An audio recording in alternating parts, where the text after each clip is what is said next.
In a town that loves its football, we have a very football-like start time for the Colorado Mammoth and the Saskatchewan Rush. Zed Williams against Mark Matthews is ahead in NLL action.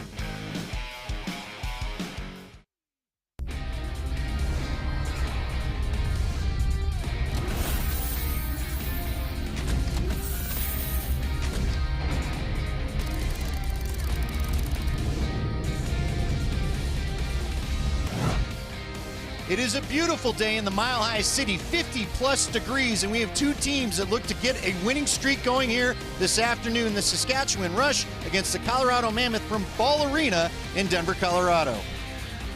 Hi, everyone. I'm Andy Lindahl, along with former Mammoth player Jamie Shuchuk. And Jamie, a couple of rough offensive outputs for these two clubs a week ago. Yeah, 100%, Andy. You cannot win a lacrosse game scoring 7 goals. Both these teams did that last week in losses, so they're looking to rebound. An absolute massive matchup here for both these teams. It's the start of a 2-game mini-series here in February. We're already talking about playoff implications in the Western Conference.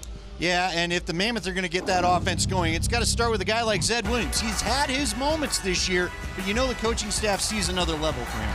Yeah, and Zed, we all know what he can do. We've seen him play for the last few years, and big high expectations, him coming over in the trade for Dan Coates. And, maybe not the offensive output he and the coaching staff are looking for, but they definitely want Zed to assert himself a lot more.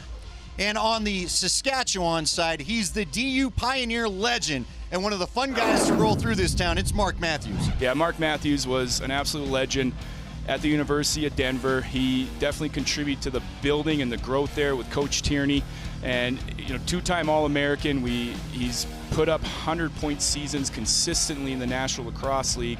And, definitely struggling this year on the offense, and Mark Matthews is the leader on this team. He's a wizard with his stick. He's so fun to watch. You never know what he's going to do. Look for some highlight reel goals from Mark Matthews. Yeah, having a conversation with Jamie off air. He reminds you at times of John Grant Jr., and that's high praise. All right, we've got two teams that are looking to get a win streak going as we look towards the playoffs in February. It's the Saskatchewan Rush against the Colorado Mammoth from Ball Arena. The players are ready. NLL Lacrosse is next.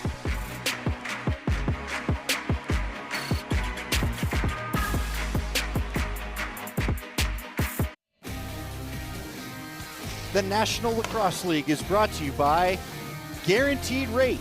If you believe it, you can do it. Guaranteed Rate. Believe you will. NLLshop.com. A Fanatics experience. Officially licensed everything. And BetMGM, the official sportsbook of the NLL. Get the BetMGM app today. Now you're winning with the king of sportsbooks. And as always, please bet responsibly.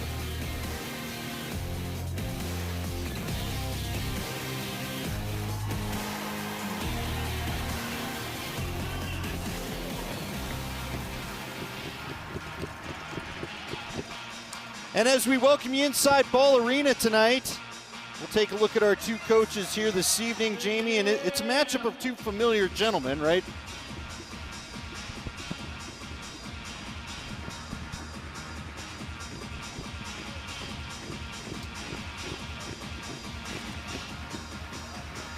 All right, so as we take a look at the two coaches here this evening, we're going to get this, and I say this evening, I got to get that out of my head as well because, well, it's 3 in the afternoon. It's like an NFL start time, as we said earlier, but there you see Pat Coyle right now for the Colorado Mammoth, and we've got both teams lining up inside the creases. They're getting their little final huddles in as both teams want to get off to better offensive starts than what we saw last time. Jamie, if you're one of the coaches, what are you saying to your offensive guys today so they're not pressing? I think just get back to basics and like I said in the opening there, 7 goals is not enough to win a lacrosse game. So I think you just got to take a deep breath. These two guys, two coaching staffs were looking at film and assessing on how to score more goals.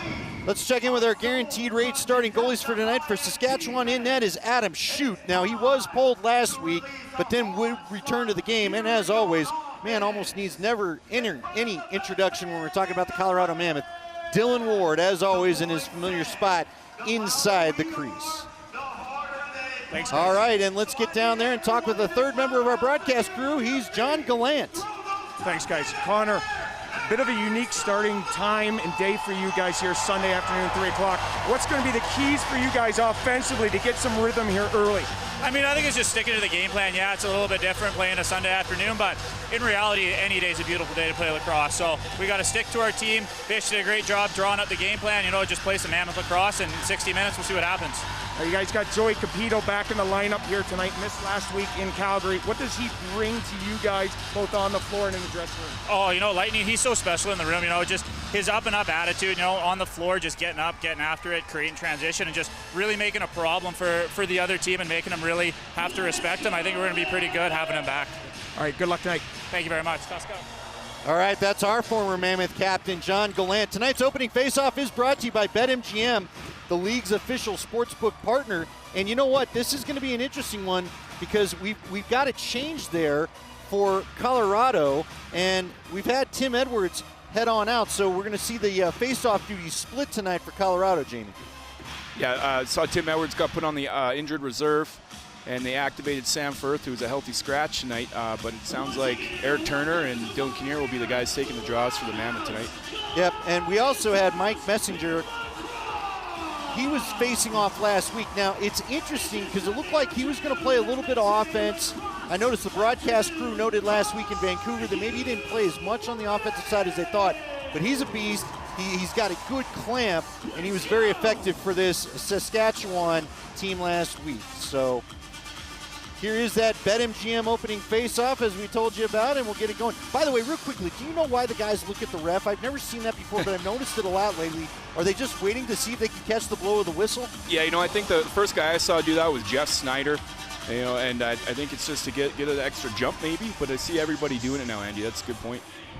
So we go, and the first possession will belong to Saskatchewan as they look to get off to maybe a little bit better start than they did a week ago, although it wasn't so much for Saskatchewan that the offense had a rough start. It wasn't exactly fast out of the gates, but there's just times where you can see what they're trying to do opening up. They just weren't real crisp last week.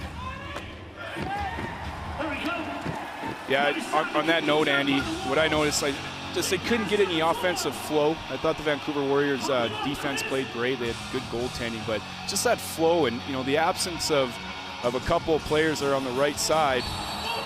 The great cut by Tyler Digby and a good shot, get the Mammoth going on offense.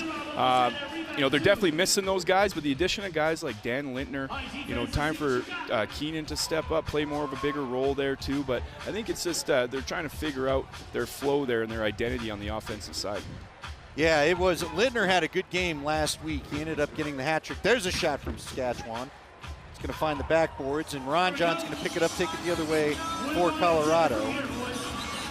You know, a guy that I do think is due for the Mammoth right now, I'm going to say it, he's Tyler Digby. He is due for a goal. I haven't seen it here in a little bit, but Tyler Digby, curious to see what he brings. You saw him get in on the action early that last possession.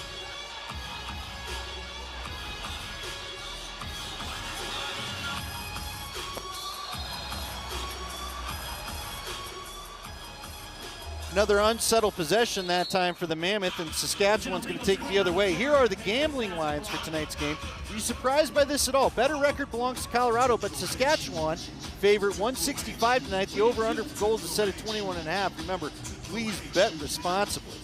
Yeah, it's interesting to see those stats there, but you know, with the 5-2 record, the Colorado Mammoth, and a 2-5 for the Saskatchewan Rush, a little surprising there. But again, this is the National Lacrosse League. These games can go any direction, especially coming off a loss for both of these teams. Guy that was an absolute stud in the last home game, Connor Robinson, pulling it back out. They're going to get Kinnear off, and now get the Mammoth will get their offense going. Because there's Ryan Lee. He's going to fire, and it'll be a quick save. Now, again, it was interesting for Adam Shute last week.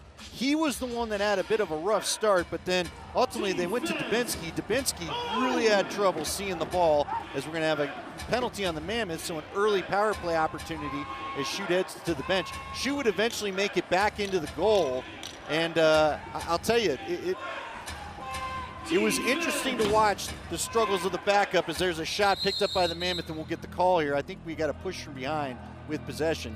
But here's the thing, Jamie. The backup goalie did not look very confident to you or I when we watched that replay. Yeah, it was just one of those games. You know, it just didn't seem like the bounces went the Rush's way.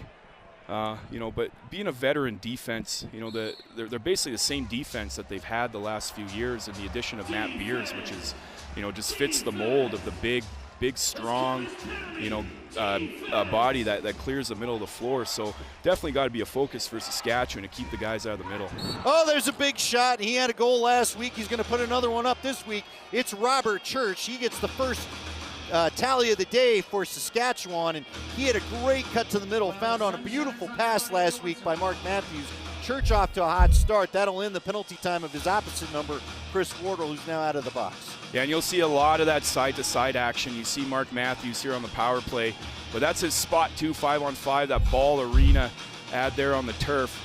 And a lot of side-to-side action, and Church has that quick release. We talk about Dylan Ward always coming out to challenge the shots, and that's just a well-placed shot to the top corner. So we have a 1-0 game here, and again a lead for Saskatchewan, although they did lead last week. Messenger at the face-off circle. We've got a false start. It looks like they got Messenger there, and so Robert Hope's going to take it up, and they'll get these substitutions for offense on the floor. Did you play in a lot of these 3 o'clock games? I know when we were having our lunch, John Gallant is, you've got Williams driving to the goal. We featured him in our open. Now just kind of came out of his stick. He changed his mind on the pass halfway through and turned the ball over. Here comes Saskatchewan with the shot off the pipe. It'll be rebounded by Messenger, and they're going to set up their offense again. Yeah, and that's something I'm hoping to see more of that possession with the Mammoth. Didn't really get a full 5-on-5 possession, and then to be short-handed there. And again, like you mentioned, just kind of bobbled that. What a save by Dylan Ward. Dylan Ward showing you the splits and keeping the big stick out there. Phenomenal save. Now on the transition, goal! Flying through is Ryan Lee. Ryan Lee does not mind rug burn at all. That guy jumps on the carpet more than anybody, I think, at the league sometimes. Beautiful. This is a beautiful, beautiful transition opportunity. Yeah, and this is what happens when, in transition, a great cut there, great play by Saskatchewan. Dylan Ward with a monster save, and Ryan Lee came flying off the bench there. Not sure how he got behind all those Saskatchewan defenders. Maybe our guy John Gallant can give us some insight on that. But that's what the Mammoth need, right? You get a big save in one end. What are you going to do in the other end there? And that's a massive goal to kind of shut down that momentum that the Rush had. If I'm not mistaken, I believe it was Robert Hope on the assist, and what a beautiful pass. Just put it right on the head of Lee. Another win by Messenger, and they're going to pull it out there. Again, Kinnear taking that one as the Mammoth try to, they'll be switching it up at the face-off dot, as Jamie told you to start the broadcast here.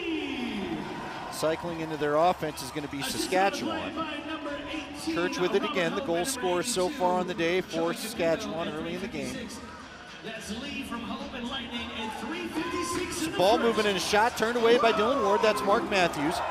That was one of the things, too. I didn't feel like watching the offense last week, as there's another, they pop it up top.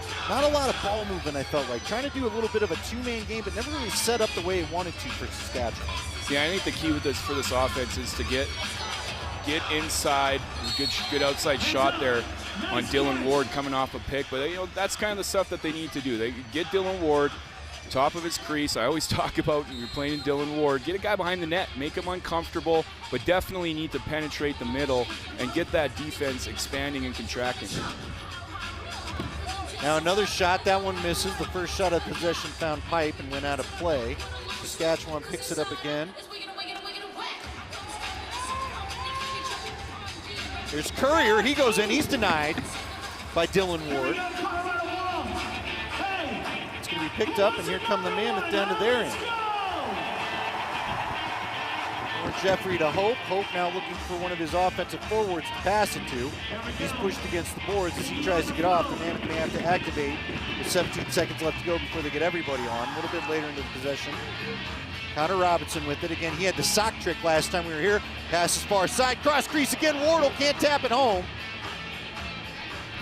Yeah, it was a good offensive shift there. Guys are buzzing around, crashing and banging, and you heard Connor Robinson mention Colorado Mammoth lacrosse, and I think when this team is dangerous and being successful, it's that, and it's all 5 guys doing it. It's not just Digby crashing around the middle. Eli McLaughlin, even some of the smaller guys are doing it, and that's what's gonna take for the Mammoth to be successful tonight.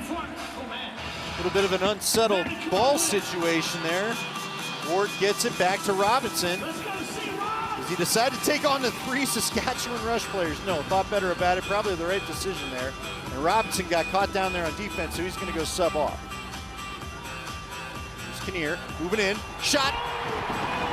Goal! That one went in. I thought it went off the glove that time of shoot, but it found its way in, Jamie. You're going to have to explain to me how this found Twine. Beauty play by Kinnear there. Just an individual, great individual effort. See here on the replay, just kind of getting set up, but that hard jab step to the top side, there's no help underneath for Kidd. And Kinnear does a great job protecting it and just launches it and reaches to the far side. We see Ryan Lee score goals like that. Maybe he's rubbing off on the young kid. Tell you that might have been, I'll call it a gentle shot. That wasn't exactly the rip of the net that I'm used to, but it doesn't matter. It's in there. He snuck it by the big goaltender. And you know what? Assist to the party zone for the broadcast crew. Was there cheering to let me know that thing crossed the goal line. Messenger getting another win on that faceoff as the Rush now look to set up in their offensive end. Here's Courier. Courier to Matthews, Matthews back to Courier. Shot, big rebound, Mammoth unable to corral it. Shot and off the pipe. Oh, I thought we were going to have the breakaway goal there, but not to be. And that was a good play by the Rush in the other end. Mark Matthews got wide open off that pick, and I think it was Keenan who had the ball. Just didn't see him there, but good look there by the Rush. Do we have a save? We do have a save. Dylan Ward pushed the pipe off the line as we had a shot from the corner, but that will not get across. We'll take our first break of the game. Some exciting action in the early going between these two teams looking to start a win streak. Early in the first, it's 2-1 Colorado. And we welcome you back inside Ball Arena. Andy Lindahl, Jamie Shuchuk, formerly of the Mammoth, former Mammoth captain John Gallant between the benches today as we have a 2-1 game between the Colorado Mammoth and the Saskatchewan Rush. And again, Jamie, it is interesting in this league, and we were just chatting before we hit air here. You're so used to everybody being in it for most of the year because most of the teams made the playoffs. That's changed up a little bit now. As you said, it's go time, especially for Saskatchewan. Yeah, and there's two divisions, and there's 3 teams that make it for each division, and it's harder than ever. Usually we've seen the Saskatchewan Rush, Calgary Roughnecks at the top of the standings, and it's been the opposite this year. So, we go back to these little mini-series in conference that the Colorado Mammoth have. We're already talking about playoff implications, and it's February. Mammoth working the ball around. That's Ryan Lee. Go to the corner. Oh, they tried to find Zed cutting through. Was unable to connect. Exciting play, though. Here comes Connor Robinson. He fires out to the corner. I believe that's Zed again. There's Ryan Lee underhander stopped. Nice save by Shoot. Good energy on that shift by the Mammoth. I like to see that. Everybody's so unselfish. It's a fun shift to watch there. Big Kyle Rubish bringing the ball across the line. Guy I remember well from, gosh, even a decade ago doing these games, it feels like.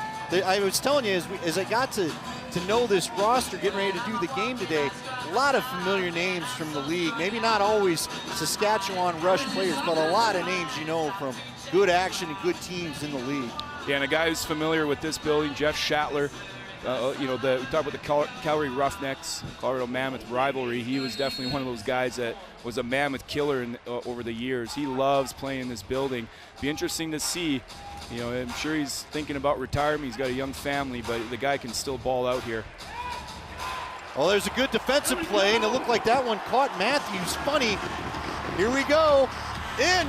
Oh, shot unable to be put in that time by Carnegie. Carnegie got out on the run. Now, Carnegie's a defenseman by trade. I mean, I don't know that he's had that many wide open looks before. Yeah, good save there by Shoot. That's a good save to bail his offense out. We saw Zed fumble with the ball up top there, and Mark Matthews does that. So, seeing a lot of transitions so far, and a little bit sloppy on the offensive ends. Well, we got a lot of pickers trying to duck out of the way. In that case, it was Ryan Keenan. Coming in is Ron John, shot off the shoulder that time. Shoot doing a good job, goes and fetches it behind his own crease. That's going to look out to get into transition, but the Mammoth have subbed out. and this will be a settled opportunity for the rush. Yeah, again, this offense is interesting as Courier looks to maybe activate again. Takes a shot, that one goes in. That was just one of those sneaky underhanded shots. I thought he was looking to set something up, wasn't even sure he was going to take the shot. Next thing you know, there's another goal on the board for Saskatchewan. Yeah, we see a lot of goals get scored on Dylan Ward from this position. The guy on the run, what I think it is Dylan trying to set up. He's trying to get positioning. You can see him as soon as he takes that step over. Might have been a bit of a screen too. Good heads-up play by Courier to shoot it around that defenseman. I don't think Dylan Ward saw it the entire way, and that's where you got to put it on Dylan Ward, is under that glove and get him moving. So a 2-2 game, waiting for the face-off.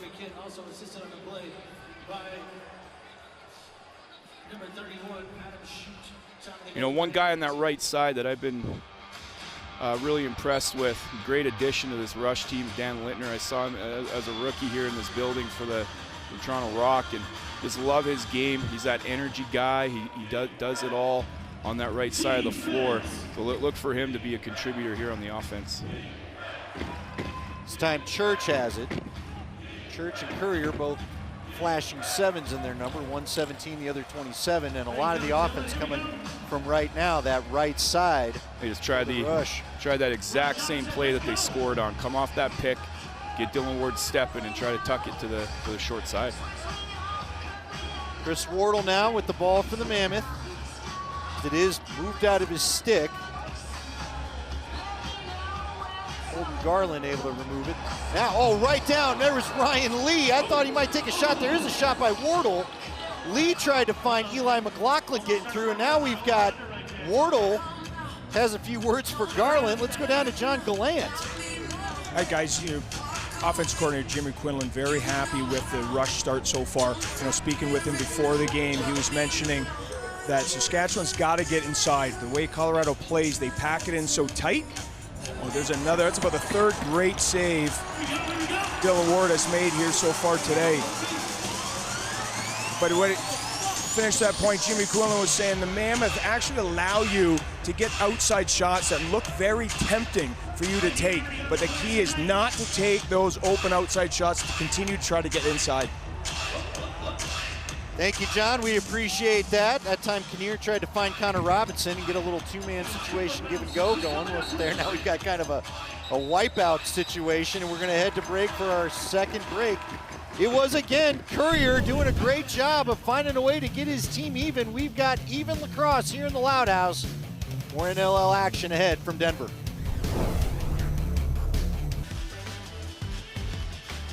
Get game ready and shop your favorite team's jerseys and merchandise. Head to NLLshop.com to get all your National Lacrosse League and team gear today. I know here in the arena, we're featuring a Mammoth pint glass, which is always popular. They just did a nice feature on Jordan Gillis. I got to ask you, though.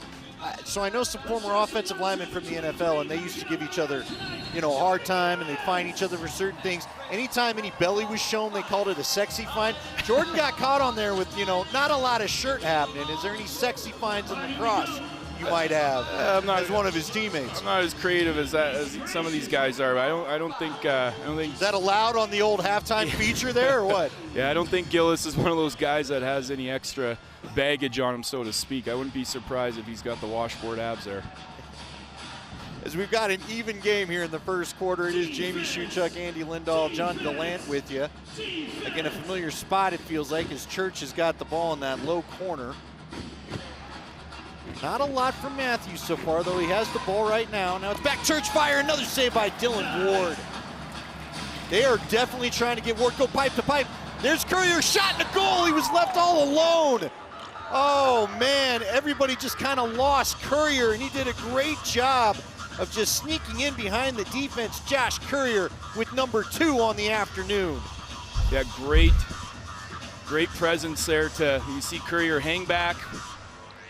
Unlucky play there. 3 Mammoth defenders got beaten. Robert Church all over that pass, gets his head up, and Courier with just a great finish there, kind of a double pump fake, gets Dylan Ward biting, which we don't see too often, but when you have that much time to set up and you give it to a guy like Courier, chances are it's going to be in the back of the net, and we got a 3-2 game. Yeah, he just looked like the last kid to leave recess. The Mammoth had 3 guys that looked like, oh, attack that ball on the half boards. And here comes Saskatchewan again. So Colorado trying to get their defense set up. We may need to go down to John to get his thoughts on maybe what we've got going on with the defense right now. Although, again, everything's been kind of solid. But this, you and I had talked about this earlier. Let's see what Lintner chooses to do. There we go, Lintner's shot save. Let's go down to John. Then I want to talk to you about what we worried about with this game from the Mammoth perspective. John, what are you seeing it down there defensively?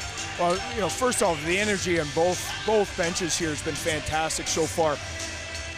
To Saskatchewan's point, they want to get Dylan Ward off the top of the crease. So Colorado's packing it in very nicely. Schattler, as Jamie, you've talked about, is sealing down for Matthews coming around.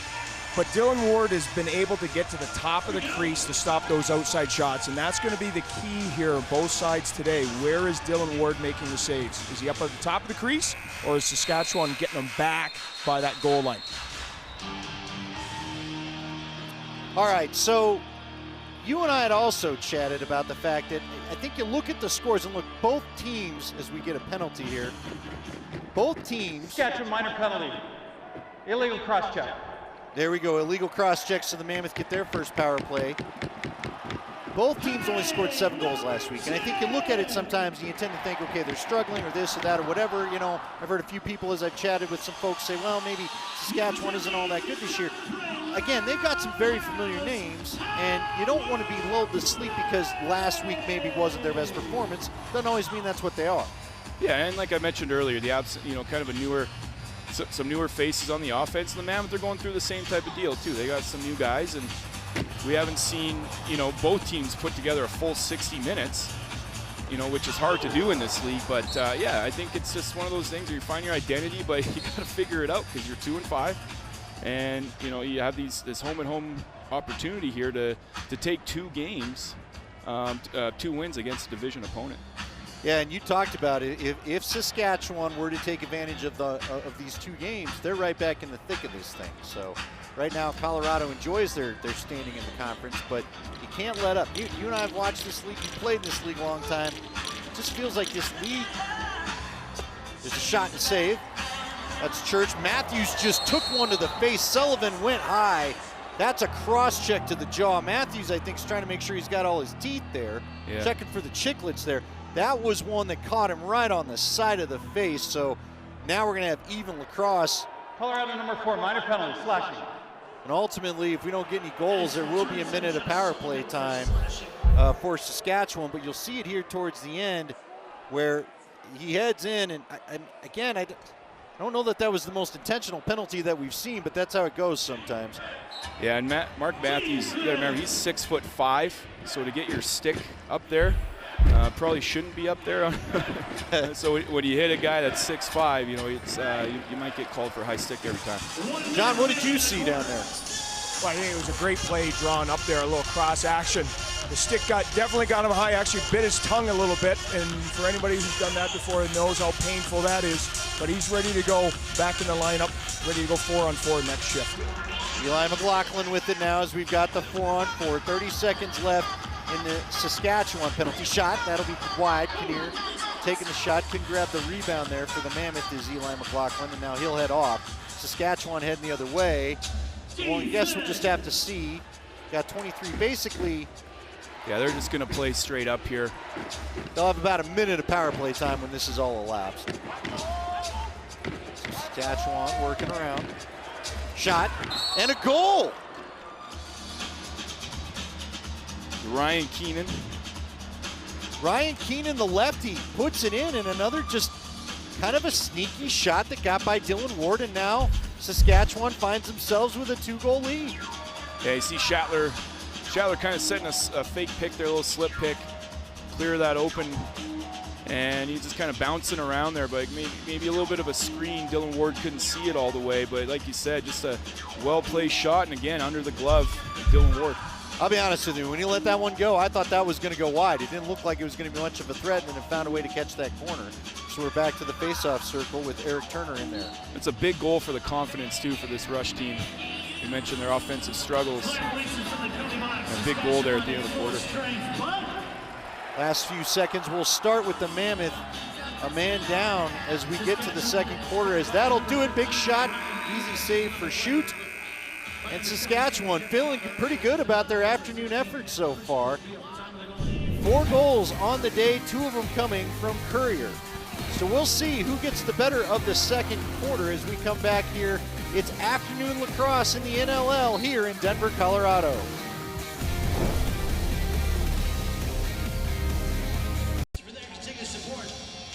Welcome back to Ball Arena. The Saskatchewan Rush are leading the Colorado Mammoth 4-2. Just getting ready to begin this second quarter. Positive energy on both sides during that intermission. From the Saskatchewan side, very little coaching actually coming from that coaching staff. Very veteran group with Matthews and Schattler. Very positive, getting ready for this power play coming up. On the other side, the Colorado Mammoth, a lot of work on the whiteboards, making sure they're drawing up the correct plays here. They're trying to look offensively a lot more cross-the-floor passes and cross-the-floor picks to try to get the middle open. Energy is fantastic down here, ready to start this second quarter. Thank you very much, John. And it's interesting as we see the shot there on screen. It reminds me of like the old HD TVs where if you had a different kind of camera angle, you had the 2 black bars on the side. That's actually, John is in a tight space between the 2 benches, and with the red things that you saw there were the paddings between those 2 benches. I admire John getting his work done, because I gotta be honest with you, I think I'd be a little claustrophobic with the space he's got there. Not a lot of room to wave to us, John. There we go. All right, so the Mammoth coming up with possession here as we start the second quarter again. Saskatchewan is on the power play here. You see Messenger and Hope getting into it a little bit there. Little loose ball battle. Shot and a save by Ward again. Oh, laying down and trying to corral it. It was one of the Mammoth players, but unable to do so. Although ultimately possession is the Mammoths, and here we come the other way. Robert Hope going to pass off to one of his offensive teammates. That's going to be Zed Williams. He works it down to Ryan Lee and heads to the middle. Nice trade-off on defense that time by the Rush. There's Lee again. Oh, a shot, but it was deflected by the Rush defender. Good job coming in that time by Connor McClellan and deflecting that shot. Kidd, Bobby Kidd the third with the possession.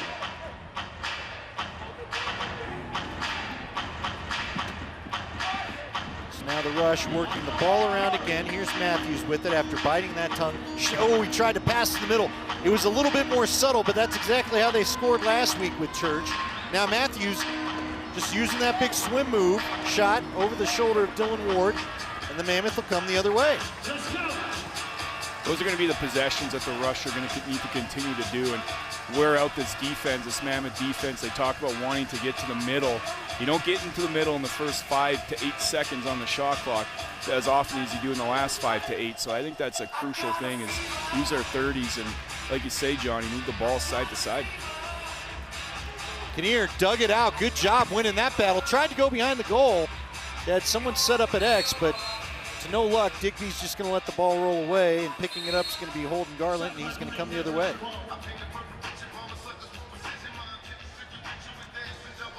I believe we're back to even now. Yep, 5-on-5 lacrosse out there again. As we watch, there's Schattler with it. He's going to go far side. Lintner with it. He had, of course, the hat trick last week when he lost the ball. I think they're going to call Chaster here for a cross check. Might have got him. The official there thought it got up a little bit high. Chaster may disagree a little bit, but regardless, he's going to the box. I feel like my partner, Jamie Shuchuk, who does plenty of coaching, will let the call be said. You just kind of had some drop in your shoulders as the old coach. Yeah. You didn't like the play. You thought the penalty was clear, did you? I don't know. I think credit to Lintner for working hard and drawing that penalty. Questionable if it was high there, but regardless, the Rush are going to be, the Mammoth are going to be down man for 2 minutes. There's a shot from Matthews, saved at the 5-hole with the stick head. There's Joey Capito trying to catch up with it. Oh, Capito in the middle of it too. Great awareness, jumped up so he wouldn't step in the crease if he could corral it. Unable to do so, and now here we come the other way with Mark Matthews. Oh, he finds his teammate, nice shot in. Church, though, had to go off the top, I think the top of the shoulder pad. Now we're gonna have a trip, I believe. Schattler trips Ron John. Yep, we need 4-on-4 again for about 34 seconds. You know, it's interesting here looking at the shot total. We'll see what the call is here. Rush penalty, 2 minutes, holding. You know, holding call, but you know, it's interesting the shot total. It's only a 4-2 game, and the shots are 26-9 for the Rush. You know, definitely, you know, peppering Dylan Ward a bit, making him earn his saves here. But the Mammoth, you know, 2 for 9. You know, you got to keep shooting the ball here and keep really pressing the issue. Oh, Tyler Digby using that big body to create his own space. He was wide open in the middle. Pass finds him a little late into the rotation. Now nice defense by the Rush. Who would you say is we got a rush transition opportunity? Yeah, Digby's kind of stuck on defense. That's all right. So is Corbeil. Yeah, Corbeil's going to change here and going to go 4-on-4 and see if they attack and put Tyler Digby in the two-man game, go after him. Yeah, he's got Jeffries following Courier now. Matthews trying to line up. They had the pick, so Digby had to be on Matthews. Wow. Just a back and forth game, and there's the goal. Yes, so I'm going to let you explain it, but now we've got a little bit of pushing between Lintner and Gillies, but I've got to ask you what happened there. It looked like they set up a pick so that they could get Digby on Matthews. Yeah, they did. It was kind of a late. Mark Matthews did a great job driving the goal here underneath, and then he drew the Mammoth defender. That little flip pass was just a little bit high, but the presence of mind for Keenan, it just goes to show you the chemistry and the confidence these guys have in each other. And, you know, Mark Matthews wide open on the back door there. Well, and unlucky one for the Mammoth. And if you saw, we had the 2 minutes, dead ball foul. So they're going to go ahead, they're going to give it to Carnegie. Excuse me, that's number 27. I apologize. But it was interesting because we had the wide shot, and Digby thought the save was made by Ward, so he started running out for a transition opportunity, and that's what led. You're already 4-on-3. You can see right here, Digby's already at that kind of midfield area, and because of that, you don't have enough guys to stay back defensively.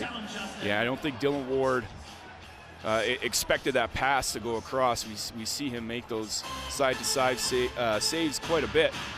But hey, love the emotion by the Mammoth there, getting greasy after the goal. You know, down by 3 here. You know, want to stay at the penalty box, but you definitely got to play tough back there in the back end. It's actually Murphy and Carnegie that got together. Either way, we got a 5-2 game, and Saskatchewan, look, their game got chippy last week with Vancouver too, so both these teams, I think, will show some emotion. Let's go down to the bench and see what John Gallant has noticed. Well, the energy level, again, very high here. That goal was created by Rubish, a defenseman in the previous possession, sprinting off early, and that is what caused the Colorado Mammoth offense to be stuck out there on defense. And now you're seeing the same thing here with Matthews. That push and transition from the defense in this second quarter, where it's a long bench. When that push from the defense, they get off or get up, it really causes problems for the offensive players going back to play defense. And it's worked for both teams here in the last 2 possessions. Interesting, we've got a 4-on-3. Thank you, John. We've got the 4-on-3 here, which I don't think I've ever really seen in my time calling the NLL games. There's Ed Williams taking another pass. He's just trying to do it all himself. That's the right guy to do it. But you hear the shot clock, and now it's going to be a 4-on-3, little extra man time again for Saskatchewan. We've got 27 seconds left to go in the Shatler penalty, and then he'll come out of the box, and Mammoth will still be down for about another minute. Saskatchewan working around. There's another shot. Battle for the ground ball. Joey Capito playing physically. Can he hold it up? He's got the shot. Oh, and it's saved. Great save that time by Shute, looking tall. And the Mammoth are going to get possession back here because it did go off the goaltender and out of bounds. We're going to take our first break of the second quarter, but this game been very exciting and entertaining so far as we have a lead for the Rush, 5-2 in Sunday afternoon NLL action. Hey, NLL fans, do you need more breaking news? You can get all the breaking NLL news, updates, stories, and more right to your inbox. Sign up for the NLL newsletter today by going to NLL.com. Andy Lindahl, Jamie Shuchuk, John Gallant with you. He's between the benches, both Jamie and John, spending time with the Colorado Mammoth. John formerly a captain there. And we've had an entertaining game, bit of a chippy game, and the Rush find themselves up 5-2 early here in the second quarter. The shots on goal, though, Jamie, you're not in trouble. The shots on goal, though, are very startling when you look at that difference, 28-10. Yeah, we mentioned, you're not going to win lacrosse games scoring 7 goals. You're not going to score too many if you don't shoot the ball. So, yeah, 28-10 is a pretty large margin to be down in shots on goal.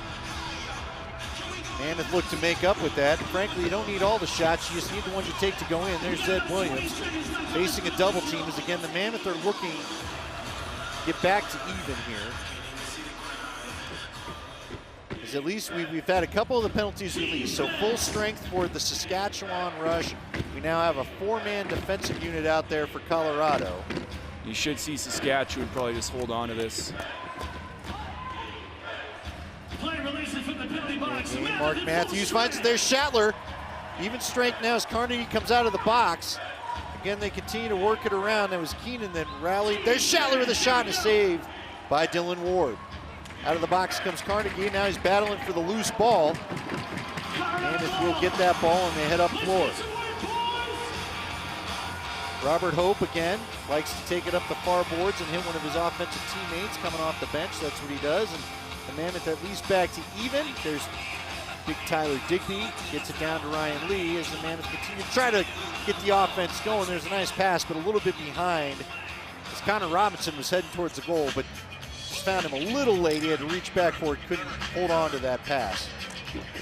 Johnny, you think the Mammoth offense is struggling a little bit?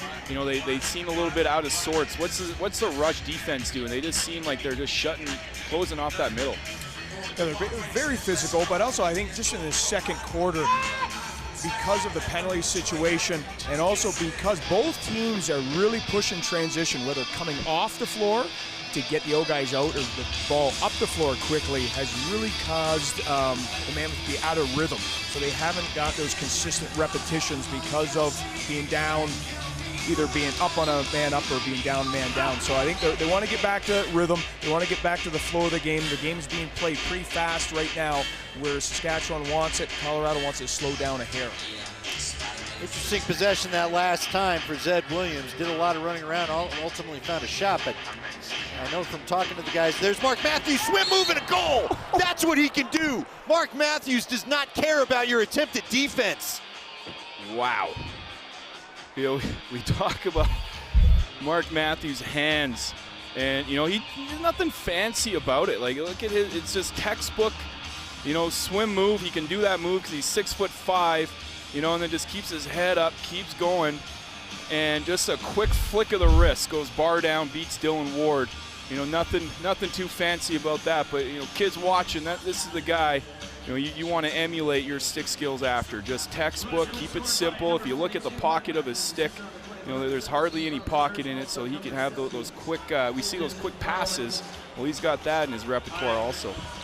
So it's now a 6-2 game, and you can see the frustration in the body language of Dylan Ward. I think he thought he had that area of the net covered up, and just a little bit of space is enough when it comes to Mark Matthews. Probably going to get another big shot now as there's Courier with it. Thinking about underhand, then he goes up and hits the chin strap there practically of Dylan Ward. Ron John with it again, trying to come back through for the Mammoth. He's going to look up floor. He's got Sullivan waiting for a two-hopper. Here come the Mammoth. 12 shots now for the Mammoth, but 32. It just feels like they keep doubling it up. Does Saskatchewan, whatever the Mammoth puts out there. There's a shot from Wardle. That'll be swallowed up by Adam Shute, coming back with a great performance off of what we saw last week. You can tell, you know, Jamie, sometimes you just look at goalies and the body language will tell you enough. Shute just looked early on, and after his first pulling, it looked like he was shot, save, rebound in the Mammoth. Shute last week looked like he just needed a breather, and I don't think he was, I don't know, listen to the broadcast, it sounded like he wasn't exactly expecting to come back in, but Dubinsky struggled. He just wasn't himself last week. Much more the goaltender we're used to now this afternoon. Yeah, and those are the games as a goaltender you just want to kind of write off, you know, and get back at it and rebound. And Adam Schute's doing a great job of that where he's playing this first half. Blockland clearing for Robinson, shot and a goal! Connor Robinson loves him some home cooking as he gets another goal. And the former first-round Saskatchewan Rush draft pick who never really got, a lot of time, a lot of opportunity there with Saskatchewan. He is flourishing here with the Colorado Mammoth. What a rocket from the outside on the run. That is not easy to do. And he comes off that stack. Not sure if Shoot was screened there, probably a little bit with all the action in front. And just a well-placed shot, and Connor Robinson picks up where he did last time we were at home here. Yeah, we like to call that the broadcaster's jinx. You praise a guy up and then something negative happens for him. You'll get there. You'll get there, Jamie. You don't have quite your powers yet, but you stay in the business long enough, it'll happen for you. So now we've got a 6-3 game. But again, we're starting to see some really good face-off work by Mike Messenger. He was very good last week for the Rush. There's another shot, that time Courier tried to go with that fake under, and that might have been Church, go low to high. Long transition pass. We've seen Dylan Ward do that a few times this year, where instead of hitting the transition player on the off-bench side, he's hitting that first guy off the bench. So credit to the Mammoth defense for getting off there and giving Dylan Ward that look. Well, and I believe it was Zed Williams. Zed trying to go across, but the defense read his eyes, so they'll knock that down. And we're going to head the other way. That was Kyle Rubish, who was wise to the plans that time of what Zed Williams wanted to do. Jeff Shatler with it now, throwing it back up top. That'll be Church.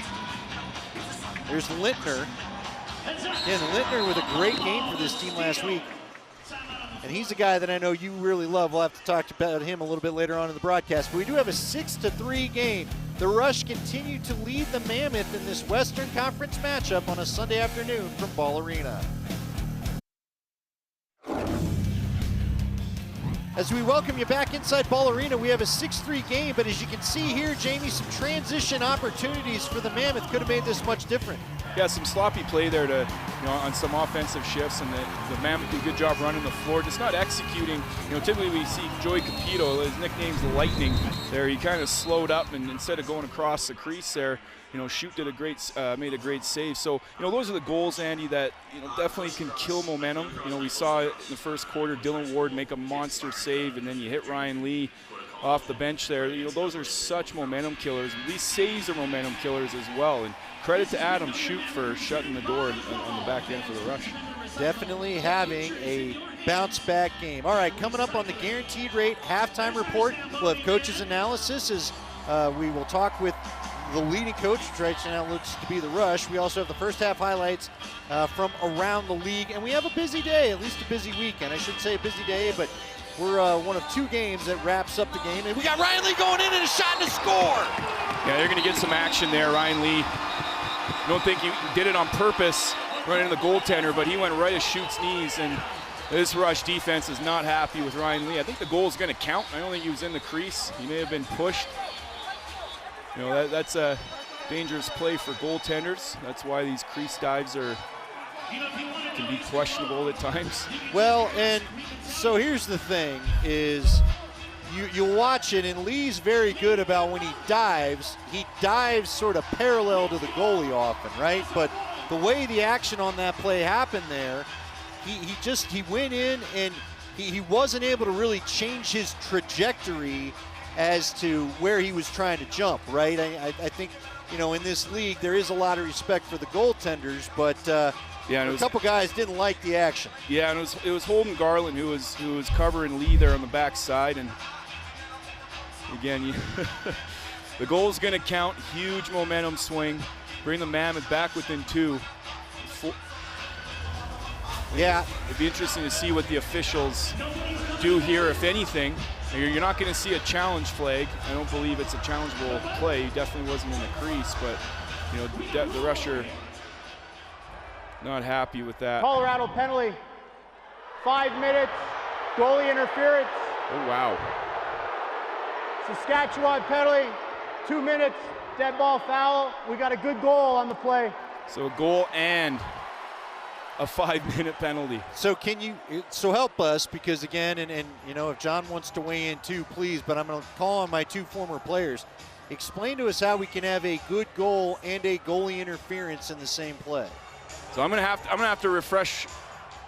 I'm gonna have to refresh my memory for what the crease style. The way I understand it, if the ball goes in, it goes across the line. Goes across the line. Before any contact is made. Is that what we're saying here? I think that must be it. Is it's a good goal, but the fact that he hit the goal, you see Ryan Lee, palms up there. What do you mean? How could it be a goal and a 5-minute? But got to keep the goaltenders safe. I 100% agree with that. I'll tell you what, John has his mic up. Let's see, John, do you want to weigh in? Can you explain how we can have both at the same time?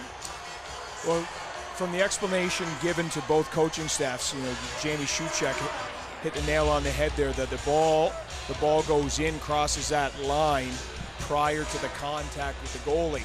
And in this case, it's a dive at the knees. And in any situation, the goalies are vulnerable, but particularly that part of the body, it's that dive laterally across the crease, contacting the knees there. But that's the explanation both coaching staffs were given there during that little break. All right, so we've got 4:20 left to go in this quarter, so the Mammoth will be down. Is this a non-releasable penalty, right? They've got to serve the full 5. Goals don't matter. There's a great look from the truck. Yeah, right, Hugus and crew getting after it. You can see it does go top corner, and then there's, I think the refs saw it right. I can understand the frustration by all sides, but I think called the way it is, that's the right interpretation, correct? Yeah, and these crease dives are already, a hot topic. Yeah, they're a hot topic. I'm not sure how goalies feel about, some guy diving at their body, like in that case at their knee. So I think it's good. The official sets the tone there. Hey, you can't do that, and we got to protect these guys in between the pipes. Well, and again, I'll ask John Gallant about this, former defenseman in this league. Look, I'm happy with Holden Garland. I know he got a penalty, but man, you touch my goalie, someone's got to go do something, don't they, Johnny? 100%. Oh, that's correct, and in Saskatchewan, I know a little upset. That's the third goal. Nice save there. He didn't really see it till late. That's the third goal that the Mammoth have scored on a dive, and it's also the second that they've been beat underneath. And defensively, you have no help when you get beat underneath. And so in this case, they kind of got away with one there where, they gave up that goal underneath where there's no help. They want to stop doing that, but they get a little power play here in 2 minutes. Jeff Schattler now working. He tries to fit it in. Oh, they had a little two-man game going. Hopped off the stick. Here comes Capito again. He's already had one transition opportunity, but they're going to hold it up. So as we look at the penalty time, there's a shot. Nice save. Shoot again. Adam Shoot having a great bounce-back game today as Connor Robinson fired another one at him. Trying to do quick math in my head and keep my eyes on the ball. But we are going to have Holden Garland come out here in about 25 seconds, which means the Mammoth are going to be down as the Mammoth continue to possess the ball. Pass up top. Zed Williams looks for it, tries to twist her shot, gets turned away. Basically, the Mammoth are going to spend the rest of this quarter a man down. And that's going to start here in about 8 seconds. So the Mammoth holding the ball now with 21 on the shot clock. Williams again. Digby was there. Now he waited. I think that's one. Is that one Digby may go talk to him in the locker room?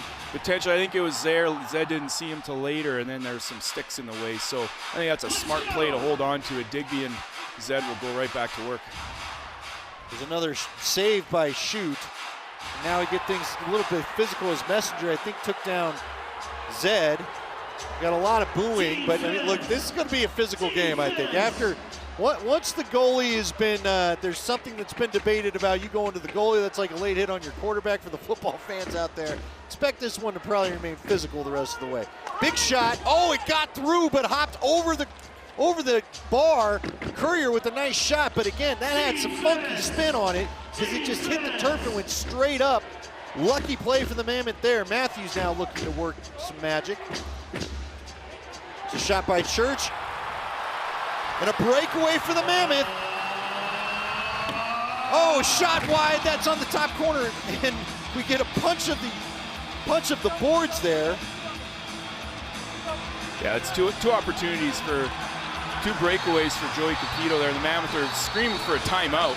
Joey Capito is in the official's face, calling for a timeout.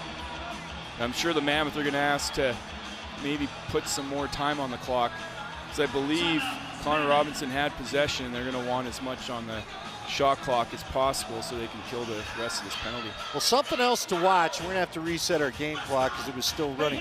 Something else I want everybody to be aware of. We've got a dead ball action. You see the clock running on the screen. Pay no mind to that. This is going to be reset. But here's the thing. I want to just make everyone real quickly aware. Matt Beers last week had one of the biggest hits I've seen in the NLL in a long time. So if it does get physical, he may have another play like that. We see the Western Conference standings right now. And again, Jamie, a couple wins by either team, it can really hurt the future of the other. Yeah, and clearly San Diego's setting the tone here for the Western Conference. And, they dropped their first game of the season. They came in here in the Ball Arena, won that game, and they haven't lost since the first game of the year. So they're rolling. They're setting the tone here. Colorado, again, in their losses, and then we talk about that Vancouver game in Vancouver where they stormed back and had this crazy offensive output. So, they're right there in the middle. But again, these season series, the Saskatchewan Rush can be, they're 2-5 right now.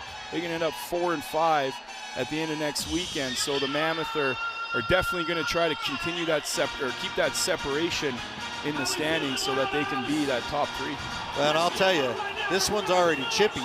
These two teams get together next Saturday in Saskatchewan. So never got to play in that building, but from what I hear, it is awesome. And the Saskatchewan Rush fans have really caught on to that organization. It helps when you win a championship. And their fans are very lucky to see this team play in their hometown of Saskatoon. Beers caught Robinson. Robinson went down, lost the ball. No penalty needed, decided the refs, and so now another man-up opportunity for Saskatchewan in the Rush. Start to work it around. There's Matthews up top. He's already had a highlight goal in this one. Ooh, nice job just to hold on to it. There's a shot. I could not tell if that made it all the way through to Ward. John Lintz stood right in front of it and blocked it. I've watched Mark Matthews. The guy is so strong for anybody that doubts it, and we've got the shot clock violation there. I watched one game, I couldn't believe it, in the field league, where he threw it with one hand, and I could not believe the amount of velocity he got on the shot. Yeah, we talked about how tall he is and his size and his strength, but again, it's just that, the strong wrists and the flick of the wrist that's so effective for Mark Matthews. Guy'd be a lumberjack if he wasn't playing lacrosse. I'm convinced of it. Now the Mammoth just trying to get a possession worked out. That'll be the end of the half. So we're going to get Jeff McCall with John Gallant here in just a second. But again, we've got everybody kind of walking out and some high fives. Again, you can tell that Adam Shute is his teammates going out there to make sure they give him the early high five like it's the end of the game, because what a bounce back he's had. We'll get some thoughts from the coach here in just a second as John Gallant works his way to the bench, and I believe the coach is ready to talk with John, so we'll send it on down. John, all yours. All right, thanks, guys. Jeff, only gave up 4 goals here in this first half. What has made your defense so successful here tonight? We've been pretty good all year on defense, and we're aggressive and we get out and take away time and space, and I thought we've done a good job of that. Last week I thought we got a little spread out and we worked on that, and I thought we've done a good job getting back to our post softball and making it tough for them to get to the middle. Now you had a highlight reel goal there by Mark Matthews on a little swim there. What would you like to continue to see from your offense here in the second half? Exactly that kind of stuff where we're aggressive and we take it hard to the net. We challenge them in the 2-man game and we just don't settle for outside shots. Got a little physical here in the last 5 minutes or so. A veteran club like you guys got, are you able to maintain some poise through when the games are up and down like that? I think historically that's been the hallmark of our group, that we've been able to say what's next and just get on with it, and we can play any type of game anybody wants to play, and we're going to continue to do that. Good luck in the second half, guys. All right, thank you, John and Coach Jeff McComb, and we will be back here as we have the halftime report. There's plenty ahead as we get you some highlights and some scores from around the league. 6-4 is our score at the half between the Rush and the Mammoth. Our Guaranteed Rate halftime report is ahead.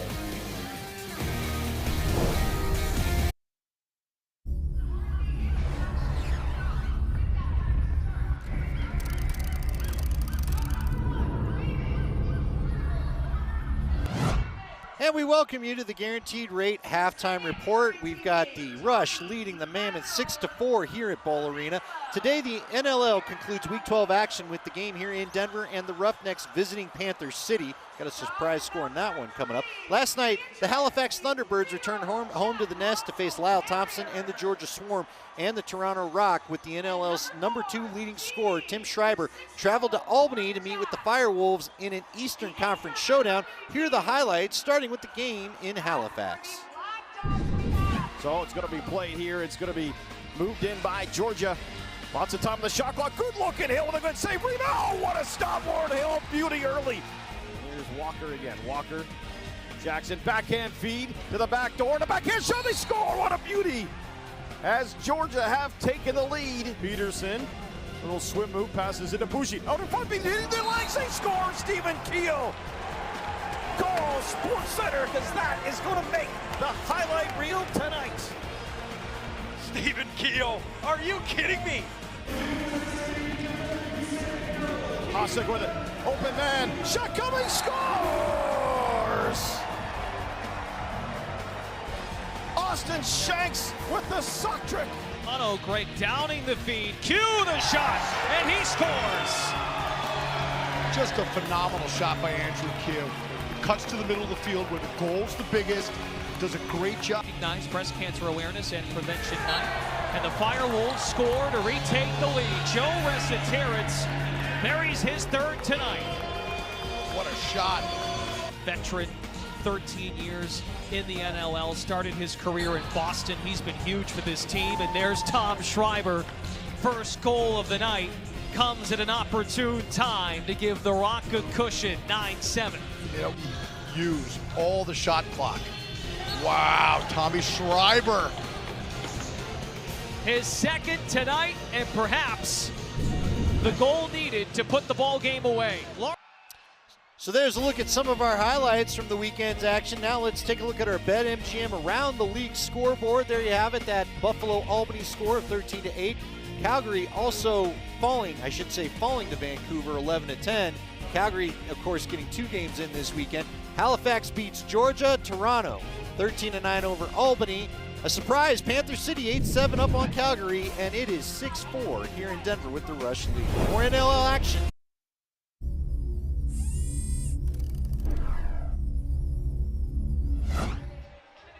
And we welcome you back to the Guaranteed Rate Halftime Show. We've got a 6-4 game. The Rush lead the Mammoth here in Colorado. And Jamie, we've had a very entertaining afternoon of action as we look at some of the highlights from this one.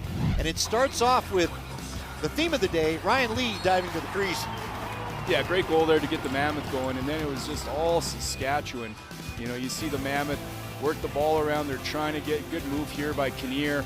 You know, but that was kind of all they could get going. They just really couldn't get to the inside like you see there. And then Saskatchewan just kind of took over the game and held the momentum. They're winning the face-off battle. You have Courier go for 2. And a great play here to get Dylan Ward. And then Mark Matthews, the mailman they call him, he delivers for a couple. And kind of a broken play there off a pick and roll. But you know, the rusher just, and you see a highlight reel here, but the rusher just, you know, seemed like they're just one step faster, you know. And then we had Ryan Lee, his patented move, cross crease here, and this is a controversial play. Ended up getting the goal counted, ended up getting a 5-minute penalty. And you know, it's things like that. We talk about the staying out of the penalty box. It was one of those halves I think is going to be a focus in that Mammoth locker room, is to stay out of the penalty box. And you know, we see the stats here. A couple things that stand out to me is the shots on goal and those face-offs too. They're definitely, Mammoth are missing Timmy Edwards. But again, I think the rusher just one step ahead. They just kind of want it more right now this first half. Well, and again, the Mammoth 0 for 3 on power plays. They got to change that the second half. They want to get back into it. Saskatchewan having a nice bounce back from a week ago. We have another half of action on deck for you. It is 6-4 in the NLL. Welcome back to the Ball Arena. The Saskatchewan Rusher leading the Colorado Mammoth 6-4, getting ready to start the second half. Head coach Pat Coyle. Pat, you were able to get that 4th goal, the last goal by anybody here in the second quarter. What would you like to see your offense build upon here in the second half with that momentum? How we worked the last 10 minutes of that quarter. I thought we really got their defense moving, and I don't know, I thought we were trying to be too pretty in the first quarter, so we just need to build on our work, I think. Good luck in the second half, guys. Thank you, John. Thank you, Coach Coyle, as we're ready at the face-off dot, as we've got Turner and Messenger ready to do it again. And just a reminder, we still have a Mammoth player that's going to be Ryan Lee. Somehow scored and committed a penalty all in one act. He's sitting in the box, and I believe we got about 2 minutes or so, minute and a half left of that power play time for Saskatchewan when we get play underway. Andy Lindahl, Jamie Schuchuk, John Gallant here with you. Jamie and John both playing for this Colorado team. John, a former captain. I see on the scoreboard 62 degrees outside, Jamie. Woo! We aren't going to see anything like that at the weather forecast, so it's going to be mighty cold here in Denver. Yeah, it's supposed to cool off here, but I'm getting the golf clubs ready just to go. The sun is just a tease, but yeah, what a great place for lacrosse though here on a Sunday afternoon. So Saskatchewan getting it back again, another power play opportunity. We'll wait for them to put the penalty time back up on the scoreboard, but we know this, they've got a full possession here. As Mark Matthews looks to maybe get his hat trick, and stopped again by Dylan Ward. You can hear that pop off the pads up here. Caught the top of that knee pad right there. Matthews looking again. Now, he had Schattler down in the corner. They couldn't connect. Schattler now over to Church. Church fires, and that goes wide. And out of the box is Ryan Lee. Joey Capito with them, 2-on-1. Capito working in, he shoots. He went through the crease, unable to get anything done. Wow, that nice little, there's that quickness of Joey Capito you talked about earlier. Yeah, and 0 for 3, you could see Joey Capito was definitely pushing hard there. He had a guy on him, he had to get his hands free, but good opportunity, and again, shoots there to shut the door in a transition opportunity. Courier tried to get it to Murphy as he cut across. Couldn't connect on the pass. Take a look at the replay there as Capito works in. I think he thought so much about getting free. Wasn't able to really get the mind right for the shot. Work up top. Zed Williams going to throw it. Look forward to Digby. Digby to Lee. Boy, that play was there. Yeah, one of those, we don't see Ryan Lee make mistakes like that too often. Just one of those where, you maybe hear some footsteps because you're cutting the middle. Oh, wow. That was beautiful. That's how you draw it up. That's tic-tac-toe right there, folks. And it's going to end with Lintner, I believe, getting the goal. What a beautiful, that's just how you do a break. Well, and that's why you give it to your quarterback, your offense, Mark Matthews, as often as you can. But you see a slow change here, and great job by Matthews. Knew exactly what he was going to do with that ball before he even had it in his stick, and great job pushing the pipes there. Lintner on the backside, and yeah, in and out of Matthews' stick, right on the money. Dylan Ward had no chance. Do you like how early, too, Mallory made the decision to get it down to Matthews? Yeah, that's timing on everything. Just a textbook 3-on-2. The Mammoth defense couldn't really have played it much better. Just a textbook 3-on-2 there, draw a man and dump it. So now we have, I think they're just taking a look. But that is a good goal. Saw nothing that would lead either coach to think it's time to throw the flag. And now we're going to have Kinnear go down and see what he can do against Messenger on the faceoff. Again, 7-4 game here. Both teams back to even. Messenger, it's out. Mammoth had it, but was unable to scoop it. That's Kinnear unable to come up with it, and now the other way goes the rush. And Messenger's been a beast here in the face-off circle, and maybe that's that jinx you talked about there, Andy. There you go. Start talking about him, and he loses the ball in his stick there. But yeah, I just love his play. Even when he loses the draw, he's just a very physical, agitating player to play against. Eli McLaughlin looks over the situation, gets a pick now. There's a shot from Ryan Lee, and he gets it in. Right, you don't want me near your goalie? Fine, I'll shoot up top. And the little hopper skips in, and the Mammoth are within 2 again, 7-5. That's a one. That's a big goal there. Coach Pat Coyle talked about going to work. And you see on the right side there, I believe that's Zed Williams doing the work for Ryan Lee, and Ryan Lee executes there with a great shot. You see that little hesitation pump fake, and just puts it around the glove of Adam Shute. That is a hat trick for Ryan Lee. He's had a couple flying through the crease. That one he stays on both feet. No hats getting thrown, however. We did learn last game they love to throw their socks here. I had a buddy actually text me after that and say, oh, I meant to throw some, but he said he brings an extra pair, so you're not getting his gross socks.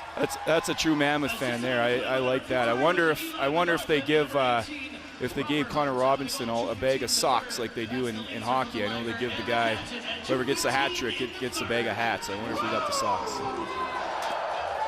Saskatchewan back on offense. We're going to get a little shot there from Jones Smith III. Turned away by Dylan Ward, but the rebound, I think, captured by Jones Smith. And again, Murphy going back to work. Ron John with the ball, though, loose in his defensive zone. He's going to get it out to Robert Hope. Hope over the timeline, and he's going to wait and pass it to the oncoming offensive personnel. Connor Robinson, he's got to go in this game. Of course, he was the one that got all those socks thrown, as you mentioned last game. Now down in the corner, there's Tyler Digby with the big shot. Off the board, can the Mammoth get to it? They cannot, so we're going to have that over and back violation. A good set offense there. I think that's a great shot. And again, talking about the work, going to work there, the righties creating havoc there in the middle and just came across that stack. And you know, again, you got to get shots on net, and we got to execute here. But you know, 20 shots for the Mammoth. See another great two-man game. Mark Matthews and the veteran Jeff Schattler and Dylan Ward's there to shut the door. That's a big save there. You know, good opportunity for the Mammoth to get back at it 5-on-5. Yeah, it feels like they've been down by a couple goals in their home turf here for a bit now. Working across the floor. Oh, they were trying to feed it inside. Kinnear had broken in. Now that was going to be a tight play, but the pass was never received and the threat never developed. Got Garland taking it up. Garland, of course, was the one who stood up for his goalie as Ryan Lee went crashing in literally to the goalie on his second goal of the day. Much more consistent, cohesive offense from the Rush this week, though, than last, Jamie. Yeah, and you can see, ooh, that's an interesting call there. I thought that one, maybe John Gallant had a better view of it down there, but I thought that missed the net completely. But the official said it went off the goal and went out of bounds, so Rush retained possession. Only one set of eyes. There's a pass to the middle. Only one set of eyes matters in that situation. Yeah, and Coach Quinlan, who coaches the offense here for the Saskatchewan Rush, is we talk about the guy to get to the inside, and not settle for those outside shots. And you said it, Andy, these guys just look like they're in sync. What a little nifty shot there from Ryan Keenan between the legs, try to fool Dylan Ward.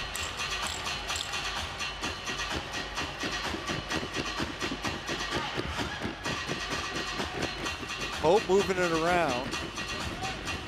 Slow change there for the Mammoth. They're not going to get all their guys out. Now their troops have arrived.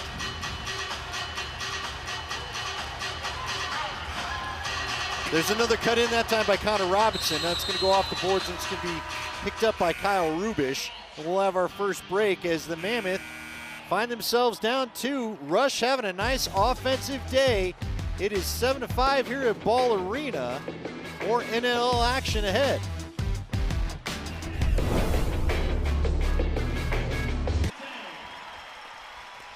And we welcome you back inside Ball Arena where all the essential workers are being recognized today. Another great theme night for the Colorado Mammoth. As we went to break there, it's Andy Lindahl, Jamie Shuchuk, and John Gallant with you. We had a penalty actually assessed to the Saskatchewan Rush. And Jamie, you got to look for it, but you think you picked out what the refs have decided to call. Yeah, and it's a result of the offense doing work. It's Zed Williams down there on the crease. Left side of the screen. Yeah, on the left side of the screen there. And just as he, you know, you can see there the hold of the stick. And as Zed tried to rip back there, it was right in front of referee Tal DeBranch, and 2 minutes for holding, and the Mammoth go to power play. It's a big power play here. Look for that set play with the lefties. Try to create some confusion up top and then just kind of find the open man and let it rip. Robinson took the shot. It was turned away easily that time by Shoot. We'll see what course of action is here for the Rush. They may just try to kill a little bit of this penalty off. Again, they have the 7-5 lead. We're under 10 minutes here to play in the third quarter. This is an important game in the Western Conference for these two teams. Colorado lost to Calgary last week. There's a shot. Dylan Ward had that. It's interesting, Jamie, because Colorado's had a chance to face the 2 allegedly struggling teams back-to-back in Calgary and Saskatchewan. But Calgary, you know, they got off to a good start against Colorado last week. Was able to ride it home to get a win. And They've already played 2 games this weekend. Last we checked, they were losing, though, to Panther City. Go figure that one. There's a shot, another save.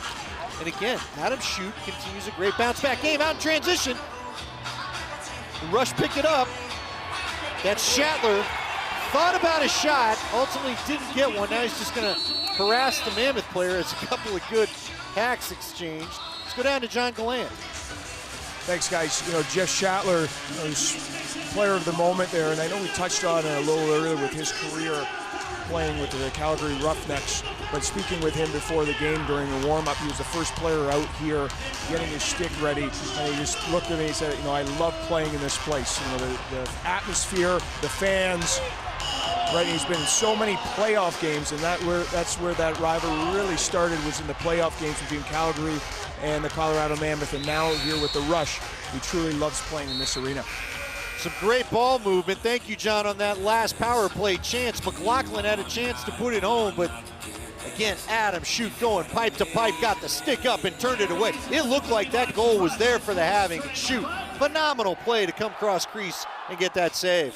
Yeah, a little tic-tac-toe action, and that's the stuff, the cross-floor, side-to-side action that the Mammoth are going to continue to try to do. Gillis on there, playing some defense. That time knocked down by Carnegie. And the ball goes to the corner. Carnegie looking like he was trying to make sure there was anything called. Just letting the shot clock run out there. So get a little slow change so we can get everybody on the floor. Tyler Digby gets it into the corner. Kinnear already had a diving goal. He's going to go. Ryan Lee jumps up, snags that one-handed. No shot clock reset, so 14 seconds here. Eli McLaughlin with the clock at 9. He's got to work some magic. He does a little underneath move. Oh, and the twister. I thought it might find that corner, but not to be. They're going to call that one. Yeah, Ryan Lee got hooked by Messenger.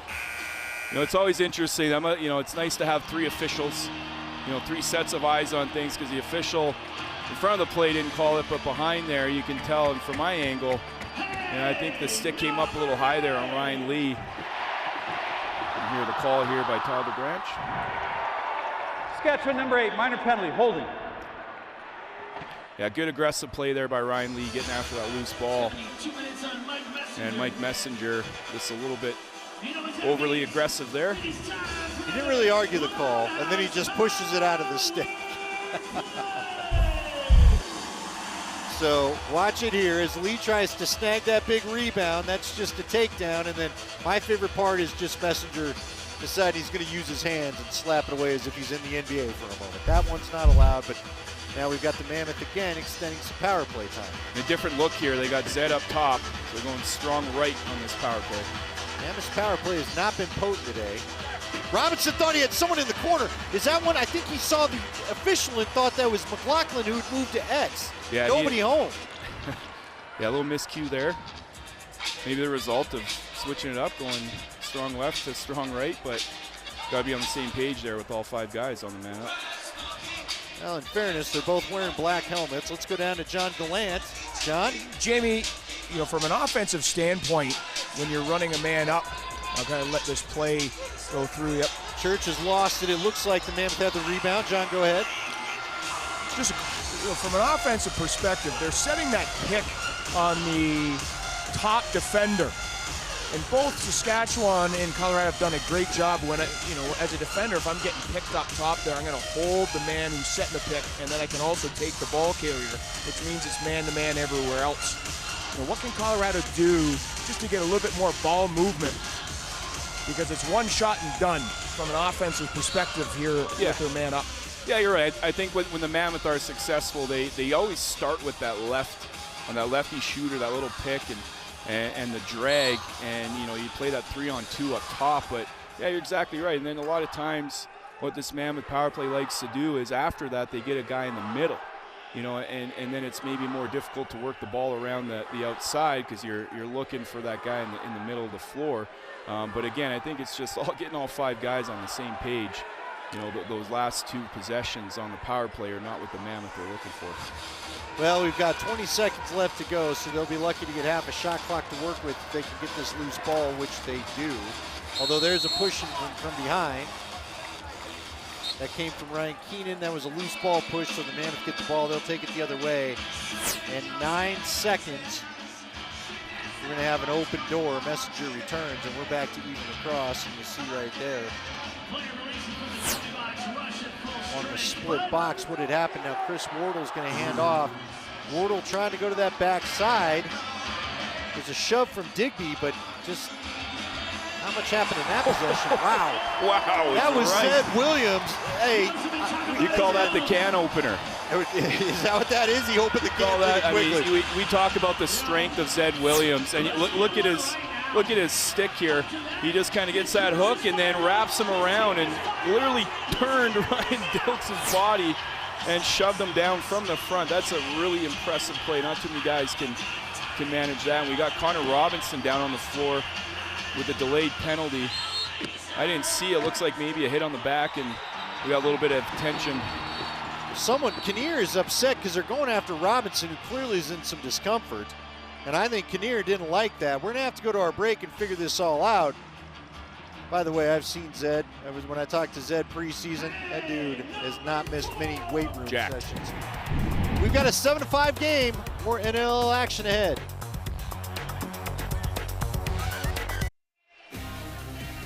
As we return to Ball Arena, we want to remind Mammoth fans your Colorado Mammoth returned to Ball Arena on March 11th for a Rumble at the Loud House. Don't forget you can get some Party Zone tickets. You see that behind the goal there. Everyone's having a lot of fun.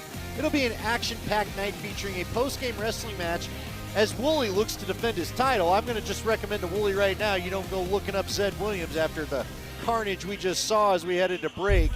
By the way, next week we should mention these two teams are back in Saskatchewan to play their next meeting there, and we're going to give you the replay of the penalty. You see the cross check there to Connor Robinson. Now, did you think maybe we got a bit low of one right there, right in the hip there. That one got him.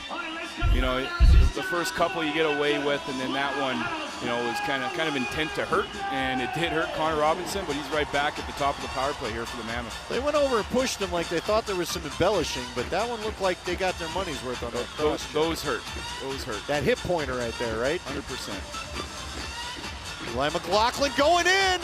Oh, I thought he was going to take the big shot, but no, there was a Saskatchewan player laying in the crease, and he kept the ball out of the goal. That's what you call team defense, as Beers takes it the other way. And I believe that was Holden Garland. Right at the last second there, the ball was trickling around. Good play by the Mammoth. We talked about those left seals, and Eli McLaughlin tucked it underneath, and it went off the defender, and then. Yep, it hit Garland. We'll get the replay here. Watch Garland. It's going to bounce off his gloves right there. We've got Shatler working up top. There's Church with the shot.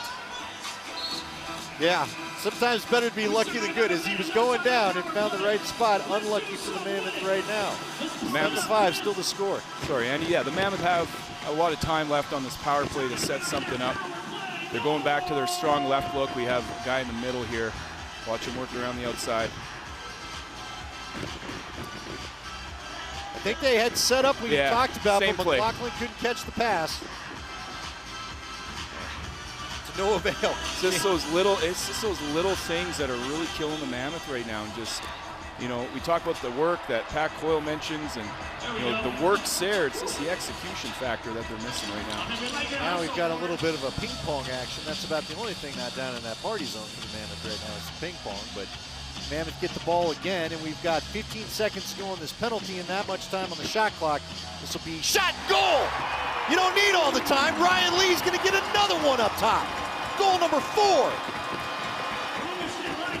Ryan Lee, every single game, this guy, I haven't seen a season like this with a player in a Mammoth uniform in some years. This kid is absolutely on fire. And again, the work there done by Zed Williams sets a seal.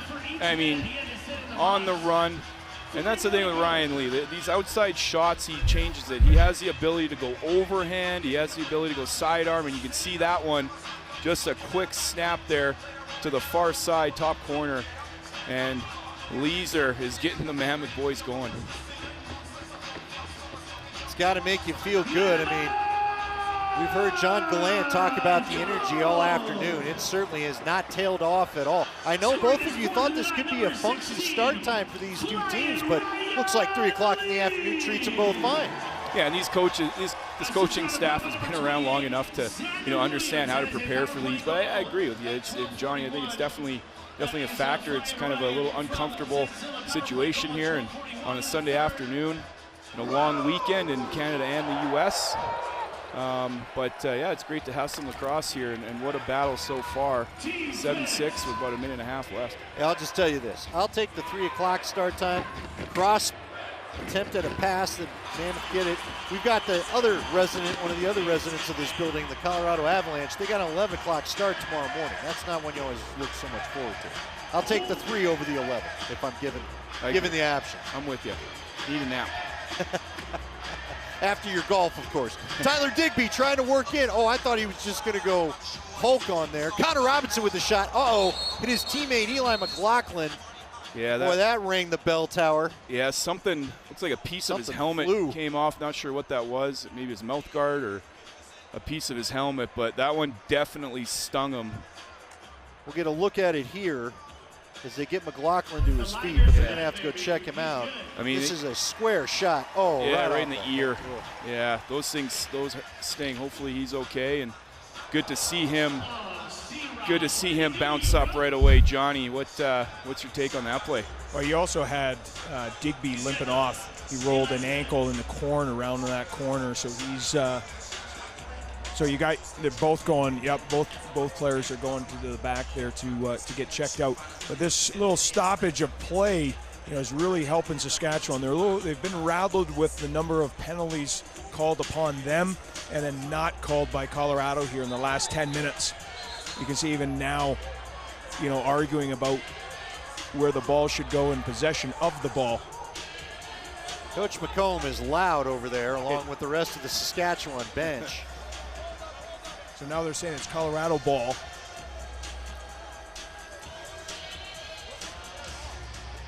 So for a veteran club, we've talked about it earlier today.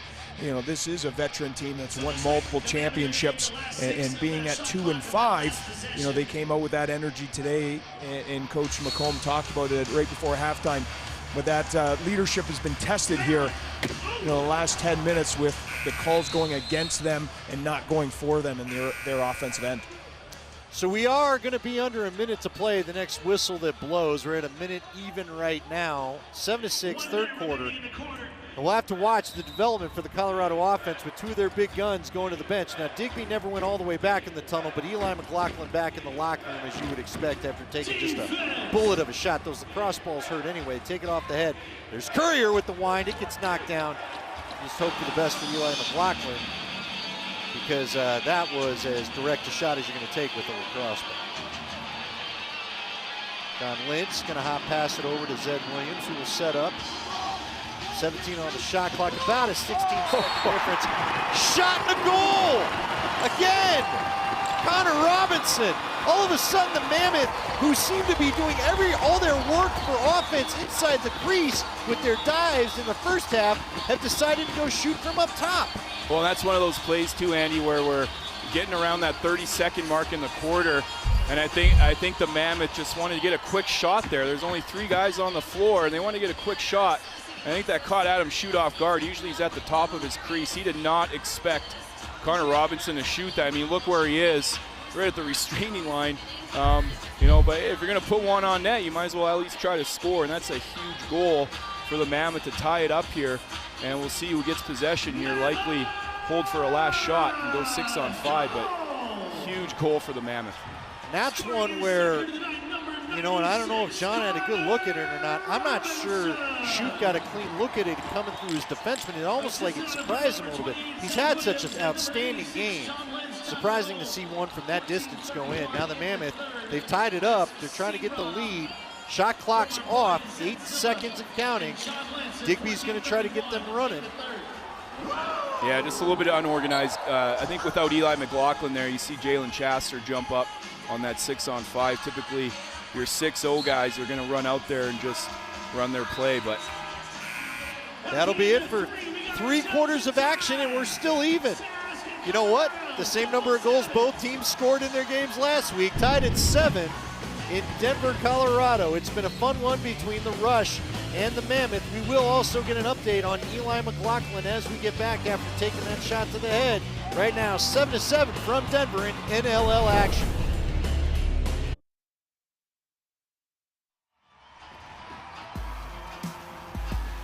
And with a 7-7 score to start the fourth quarter here in Denver, we want to tell you where these two teams will be next weekend as they're both about to hop a plane and head to Saskatchewan. The lights are going down at Sasktel Center on February 26th when the Rush hosts the Mammoth in the Battle of the West. That's a Saturday night game. This has been a lot of fun here. Rush fans, get your tickets at saskrush.com. You don't want to miss this rematch. This game's at a little bit of everything. Yeah, we're in the same position when we started this game. It's a tie ball game. Might as well be 0-0 here these next 15 minutes. You know, the whole cliche is for each teams, you know, win the first 5 minutes and focus on that and take it from there. And, you know, I think it will be interesting to see if Eli McLaughlin is okay and able to return. I think that's going to be a factor there for the Mammoth offense if he doesn't. Well, we'll find out. Now, taking it in that time, it's going to be Chris Corbeil. He gets the ball knocked out of his stick. The Mammoth will come the other way. We'll see what the set is here. Now, there is a certain period of time, I believe, if we're doing a concussion protocol, and you don't want to guess. We're not doctors up here, but you and I have been around a lot of sports, and from where that ball hit the side of the helmet, you got to imagine a concussion is at least one of the things they're checking Eli McLaughlin for. There's Chris Wardle. Connor Robinson with the shot. Probably see, I mean, we usually see a lot of Wardle anyway, but he's going to have to get ready to double his minutes right now. Robinson caught back on defense. That was one of those rare times where both the defenseman ran down floor and the forward got stuck on defense. They switched roles, and after that big shot, Robinson runs back and gets it. It looks like we'll have to see. Has he got enough? That's a long shift. I was going to say, it looks like he's heading off. Yeah, great job by Connor Robinson getting back and then getting that loose ball for his Mammoth offense. But yeah, look to see guys like Jalen Chaster, you know, some lefty defensive players jump into play to give those guys a breather up front. Ryan Lee with 4 goals already takes another shot, trying to find his 5th. Maybe he's trying to get the socks off the feet of the Mammoth fans. Of course, we heard in our highlight package we did have a sock trick over the weekend already here. Not here, but in NLL action. There's Church with it now as Saskatchewan tries to get their offense humming again. Oh, almost a deflected pass by Capito. Matthews, he was looking for one of his teammates, so great at creating. And it's going to get it taken the other way. Josh Sullivan up floor. Capito's going to go ahead and hold on to it. Oh, I think Sullivan kind of wanted the pass. I think Sullivan liked his lane, but Joey Capito said, let's settle this down, get a good possession. You see Eli McLaughlin is on the floor. He was the one that just set doing the work and just took 2 guys there to get his teammate an open shot. Oh, and another good rebound in action, and again the Rush takes the lead. Lintner, who had the hat trick last week, just waiting, opportunistic, as guys were going all sorts of in front of each other, and Lintner kind of a little bit of look what I found. Yeah, and kind of a tricky rebound there for Dylan Ward. You can see he makes a save with his stick in the 5-hole. It pops out, and he kind of reached for it there. You can see you're allowed to grab the ball out of the crease as an offensive player in the National Lacrosse League there, and Lintner did a great job just picking up the garbage. And I mentioned at the beginning of the game there, Andy, this is what this guy brings to this team. You know, he's just so gritty, and he seems to always be in the mix. He's got a nose for the crease, and big goal there to put the Rush up by 1. Another possession won by Saskatchewan. They do a great job on those loose balls off the face-off. Now subbing off the offensive personnel. Shatler with it.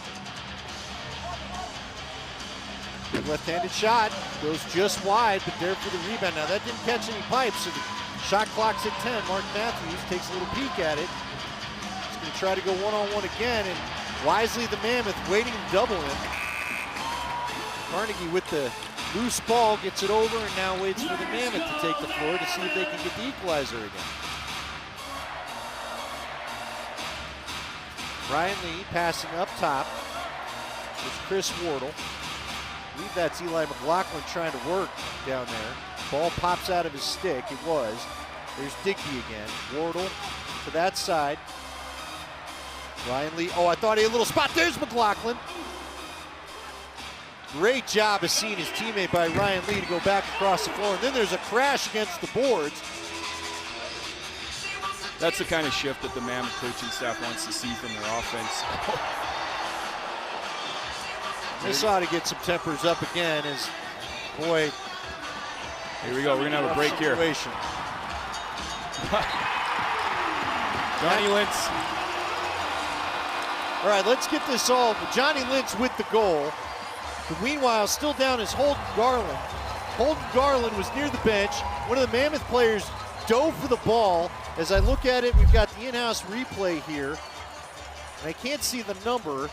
Yeah, that was before, you know, like you mentioned, Andy, and then it was just a scrum there, and Johnny Lintz picked up the loose ball, had a break there with Cupido 2-on-1. But yeah, you can see here, it looks like, yeah, John Lintz makes the diving play to keep the ball live, and then jumps up in the offense, and great goal by the Millwoods kid, John Lintz. Garland was down. Looked like he took a stick or something to the knee. We'll have to see if Garland comes back now. I mean, we've had bodies flying into each other left and right here today. And we're going to get a slashing call. I believe it's going to be on Kinnear. It's a little aggressive there. And looks like he hit a guy in the face. So the rush can't have the extra man out there. It's a 6-on-5, and the whistle will end that as there was a loose ball. Keenan trying to find one of his teammates. And now we're going to have Kinnear go to the box, and there's another power play opportunity for the rush. Colorado 55, minor penalty, slashing. So there you go. The slash, you called it. You saw it, Jamie. It'll be a 2-minute deal. But this has been interesting. Colorado seems to be able to get even. I'm trying to remember. I'm not sure Colorado's had a lead this whole game. It feels like it's been the Rush's game most of the night. Yeah, they dominated there in the second quarter and started to see a little bit of life there in the last few minutes of the second quarter, and then came out in the third. But yeah, it's been a back and forth seesaw battle here. Keenan with the shot after receiving the pass from Matthews. Matthews runs back on defense.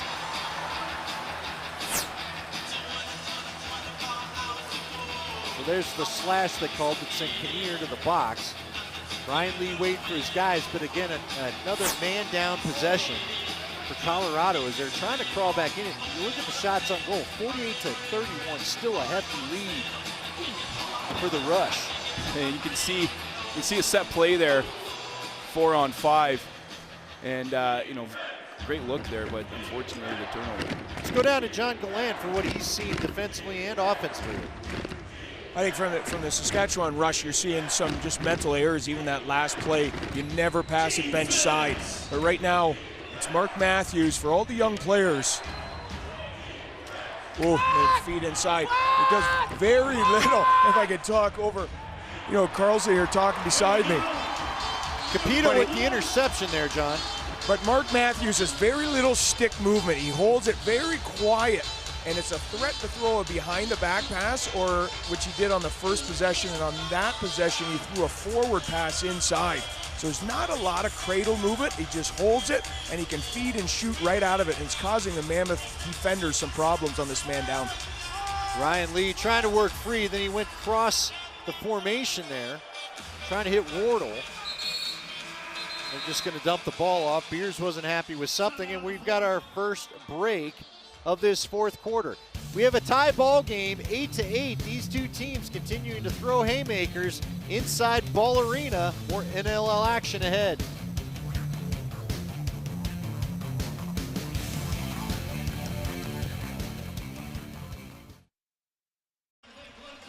And we welcome you back to Ball Arena. 9:16 to go here in the fourth quarter. Tie ball game between the Rush and the Mammoth. And it is now time to take a look at our Fanatics turning point of the game. A couple of them here and some wild sequences here that have gotten the Mammoth back to tied. First, the Connor Robinson goal from way out. And then, Jamie, good luck explaining this. Well, you know, looking at that replay there, Lintz did a good job. He hit the stick of Holden Garland there, and Garland was not happy with him. But Lintz, I mean, that's a huge goal for a D guy, a guy who doesn't score very often. It was funny, you know, I love watching warm-ups in these games, and Lintz after the light warm-up. He's there by himself shooting, and I kind of have to chuckle because like, how many shots are you going to get this game? But hey, maybe that's why he does it, and he's 1 for 1 tonight, 100% shooting percentage. Puts the Mammoth back into a tie ball game at 8-8. They've got the ball back here. I want to bring in John Gallant after this possession to see what was talked about there, because I know that in particular Morrison was not happy with guys. It looks like here Mike Mallory, was over there, and I think he was yelling at Lintz, but there was some extra conversation. We're getting deep into the shot clock. John, what was going on between the quarter break or that timeout right there? Well, Saskatchewan just upset about the hit on the Mammoth last goal right here in front of the bench, and so the two teams are going to be this close to one another. They're going to have choice words, and it finishes off with Dylan talking to the goalie Shoot and wishing him good luck here in the remaining of this fourth quarter. So it all stemmed from that last hit that resulted in Lintz's goal. Again, bodies on the carpet. Mark Matthews knocking down Carnegie, and coming down the floor is going to be most of the Mammoth defense, and now they're going to go ahead and sub off so the Mammoth offense can come on. Yeah, and at this point of the game, I'm sure John will agree with me here, I think it's going to be the team who makes the least amount of mistakes that's going to come out on top, because we've seen some miscommunications on offense, we've seen some turnovers and the likes of that. So I think it's whichever team cleans it up. Great pick and roll. Eli McLaughlin is clearly fine on that pick there, and a nice save by Shoot. Well, and you may wonder, what about the turning point? Well, that goal let in by Shoot for Robinson that made it 7-7 at the time, that's really the first what I'd call soft goal I think he's let in. There's another shot from the rush and a rebound. The Mammoth, they get off under the transition opportunity. That's Ranjan. Now, had he gotten it cleanly, he might have had a little bit more of advantage, and now it looks like they're just going to opt to settle possession. And I think that's a smart play. He had Eric Turner running there with him, but he was on his wrong side. Would have been an awkward pass. And again, those are the turnovers that you don't want. So I think that's a great play there to get your 5 offensive studs out on the floor. Kinnear with it up top, quickly moves it over to Wardle. Now Lee with another shot. Again, he's 4 in the afternoon. Great rebound. But it's knocked down. Wardle did a great job to come up and get another second chance opportunity, but credit, I believe it was the opposite 17 again that knocked it down. Let's go back down to John Grant Jr. or John Gallant. Jr. Whoa. Sorry. Hey. As we move along here, it's been interesting watching Shoot. When Lee's winding up, he's dropping right away, and he's the only guy, Colorado Mammoth player Shoot is doing that too. So it'll be interesting to see if Lee changes his plane and starts shooting high here. So there's Gillies. I apologize. I had someone in my ear that I'm still getting used to there, John, and I called a few of your games. I called more Juniors games. I am not going to live that down. I can tell you that right now. So the Mammoth working it around. Right in front is Eli McLaughlin, and with the patience, finds the right angle to put it in. Doing work, like his head coach said. Soaks a shot off the bucket from a teammate, gets back. I talked about the previous shift there, and this is what these lefties do. They're so unselfish. Without Chris Wardle breaking to the backside and taking Matt Beers with him, Eli McLaughlin does not get open in the middle there, and that's what's beautiful about this offense for the Mammoth when they're unselfish like that. Great finish. You give anybody, it doesn't matter who the goaltender is, you got that much time. Good fake there. We talk about textbook. Keep your stick up over your shoulder, hard fake, and then finish to that far pipe. What a goal by Eli. Waiting for the possession. I do want to ask you, I know you both, obviously, you and John coach in the area. You talk about the fake. What's the key to the fake? Because again, he got Shoot. Did Eli McLaughlin to lean just enough, and then it looked like he gave him the opening he wanted the other side? What's the key to a good fake? Yeah, well, I think on that particular play, it's you want to get to the far pipe there as fast as you can, but keep your stick up. And that first pump fake is really just open up the goaltender. And there you saw Eli froze a goalie, so he made the right choice, to put it where he wasn't and keep his feet moving, finish with your feet to that far pipe, and made no mistake putting it under the glove. No chance for a goaltender on that play. After a nice start for the Rush, this has kind of gotten away from them in the last little bit, call it 10 minutes of gameplay here. It's Colorado now. That's going to be Zed Williams trying to force the action physically there. Eli McLaughlin going down to the corner. I believe that's Connor Robinson. Now back over to Williams. Down to Ryan Lee. They'll switch places. Lee again shoots. I don't know what is going on from the top, but he's got his 5th goal of the day. We're one away from the footwear getting thrown on the floor again. Yeah, we see Mammoth fans are fired up right now. Take the lead by 2 goals. And again, Ryan Lee, I cannot say any more about this guy. We saw the last one coming over the top. He went to the far side. There he pulls it. You know, Johnny, you mentioned he's on his knees before he even shoots. Watch Adam shoot here. He's already crouching down. And, you know, this is where you get in a goaltender's head as a shooter, where, you know, the last goal, the exact same play, he ripped it to the top corner on the far side, and there, you know, this is why this kid is having a monster season, is because he is aware of that, and he pulls it to the short side to bring the Mammoth up to 2, or up by 2, sorry. Yeah, let's go down to John, because, John, I want to know what you're seeing. Now, that looked like that shot as Ron John gets in and crashes in. That shot looked like it beat Shoot the same place the Connor Robinson one did. I think we're going to have our timeout. When we come back, I want to get your assessment. What is so tricky about the Ryan Lee shot today? Because, again, from the naked eye and the guy that doesn't know what he's doing out there, these look fairly harmless. But the last 3 from Lee have been that way. Right now, we've got a 10-8 game here in Denver, Colorado. Don't go anywhere. It's been a great game. We'll see if we get a great finish when we return. Sunday NLL action.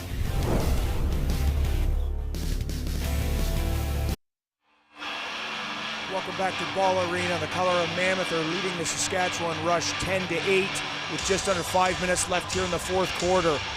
For all new young lacrosse players, if you want to get a lesson in how to shoot the ball, you can watch Ryan Lee. Right? It doesn't matter how hard you can shoot it. Nowadays, kids want to shoot the ball as hard as they can.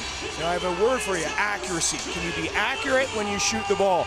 And his ability on the move to hit his spots along those posts where Shoot is dropping, you know, that's what makes him such a lethal shooter. Not how hard he can shoot it, but his accuracy.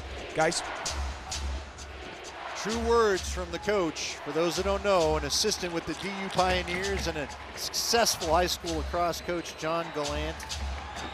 We're back to action. Keenan trying to work it around. Just good work to get a wrister out of there. Second, a shot clock reset. Matthews, oh, what a stop! What a stop by Dylan Ward. When Mark Matthews has that much time to mess with your head, normally a save is not the result. Yeah, again, Johnny, you talk about textbook stuff there. Even Mark Matthews, you see a bunch of fakes, but nothing fancy. It's all just with that top hand, you know, far, near, far he went there. And yeah, Dylan Ward gave him no room there, and I think it hit the pipe. But that one will get through for the Rush as they climb 1 goal closer. Again, not going to go away, and that's going to be Courier, who has a hat trick on his day. He had 2 goals close to each other back in the 2nd quarter.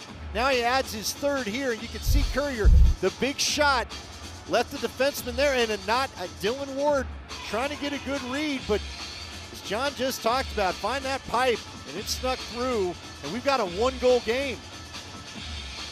Great shot by Courier there, and again, just the side-to-side action. And it was that pump fake that got Dylan Ward to bite and get a little bit uncomfortable. A lot of traffic in front of the net there, too. And you know, this game is nowhere near over right now. It could go either way with just under 4 minutes left. We got to find that website again. I believe it's saskrush.com. Get your tickets next week. This one has been fantastic. These 2 teams Saturday night back in Saskatchewan. If you're there, go and see it. Heck, if you need to get out of here, it's supposed to be freezing in Denver anyway. Just go on up, watch some good lacrosse. This ought to be a fun. This will be a fun 2nd game next week. We're now at 3:32 and counting. 10-9, Mammoth lead, but Saskatchewan has found a nice rhythm to their offense at times today. We'll see if they can do it again with Schattler in the lower corner. Now he throws it up top. Matthews trying to set a pick. There's Schattler again. Church trying to cut through. Schattler with the shot. Josh Sullivan trying to come up with the rebound, but he's got big old Mark Matthews just making life impossible for him. And now he's giving him the face wash. He's got Capito down there too. Got 2 guys on Somebody's caught up. I don't know if someone's holding Matthews' stick, or it's usually not like Matthews to get in the mix there, but maybe a little bit of frustration. Look, I'm sorry, that looked like a father playing with his 2 kids. Matthews is so large. Ryan Lee with it again. Now he gets one more, we get a sock trick. So watch Ryan Lee. We've got the look there is just all sorts of action. Matthews couldn't get the guys out of his feet. Ryan Lee thought about shooting. He does again. Right off the chest, though, that time. Shoot took it right off the Rush logo. And it was picked up and taken to safety by Ryan Dilks.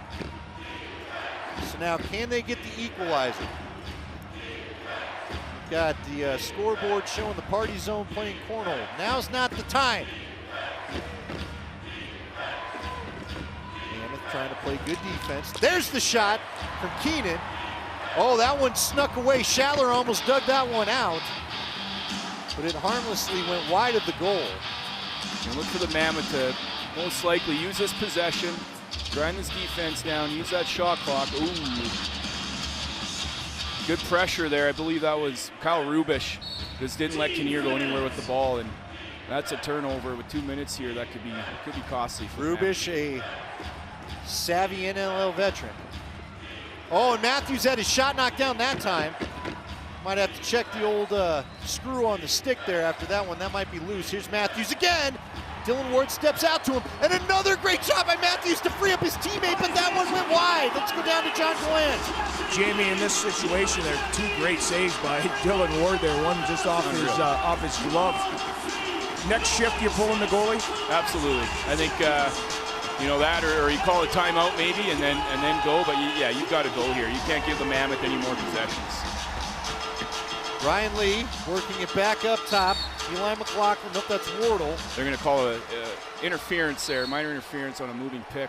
And as you two predicted, there we go. Shoot off to the bench. It's going to be a 6-on-5 situation. Dylan Ward's never been afraid to take a full floor shot in this situation. So don't just kind of keep that in mind. If he gets it in that big stick of his, he may be looking to add to the goal total. He's got a couple assists this year already.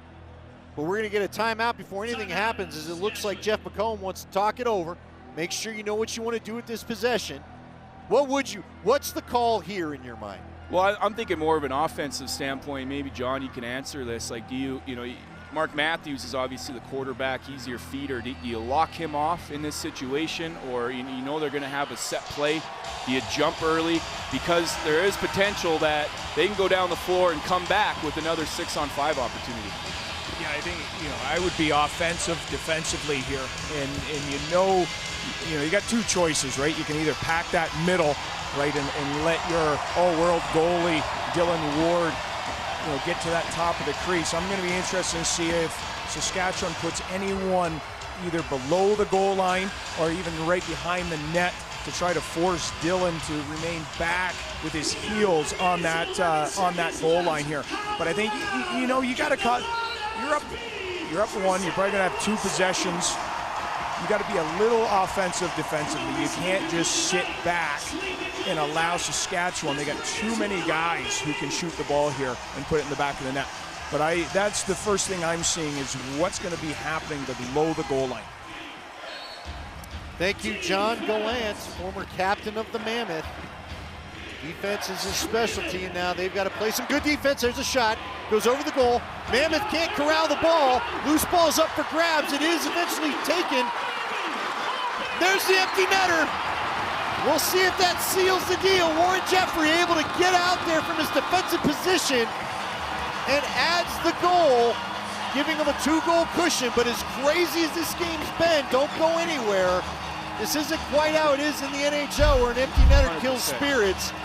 Yeah, the Rush got their play they wanted. They got their look. Courier with the big shot, just unfortunately missed the net. And Warren Jeffrey did exactly what he needed to do. Grab the loose ball, get on your horse, and put it in the back of the net. Jeff Schattler did everything he possibly can here to try to stop him, but that could be the dagger for the Saskatchewan Rush. Could be. Could be. Look, Mike Messenger's been phenomenal at the faceoff dot, although that one was popped out that time by Turner. Is he able to get it up? And see, this is always a debate with faceoffs, and are they important? Do they help you win games? And look at this. Messenger doesn't want to hear your criticisms of faceoff wins. I was just going to say. Playing a little Fogo, take it and go. Why not Mike Messenger? I was just going to say, our face-off's important, and at this point, 100% they are, especially when you put the ball in the back of the net. And we talk about the tenacity of Mike Messenger there, and just a great goal to completely mitigate the empty net goal by Warren Jeffrey. They are taking a look at it, though. So remember, the replays are going to come from the booth. They're going to take a look at it, I think, and make sure he didn't step in there. Let's go down to John Gallant quickly while we have the moment. You know, Saskatchewan's going to start this face-off, you know, as they still review the last goal to make sure, you know, there's nothing in the crease there being under 2 minutes. But they're going to start with the goalie out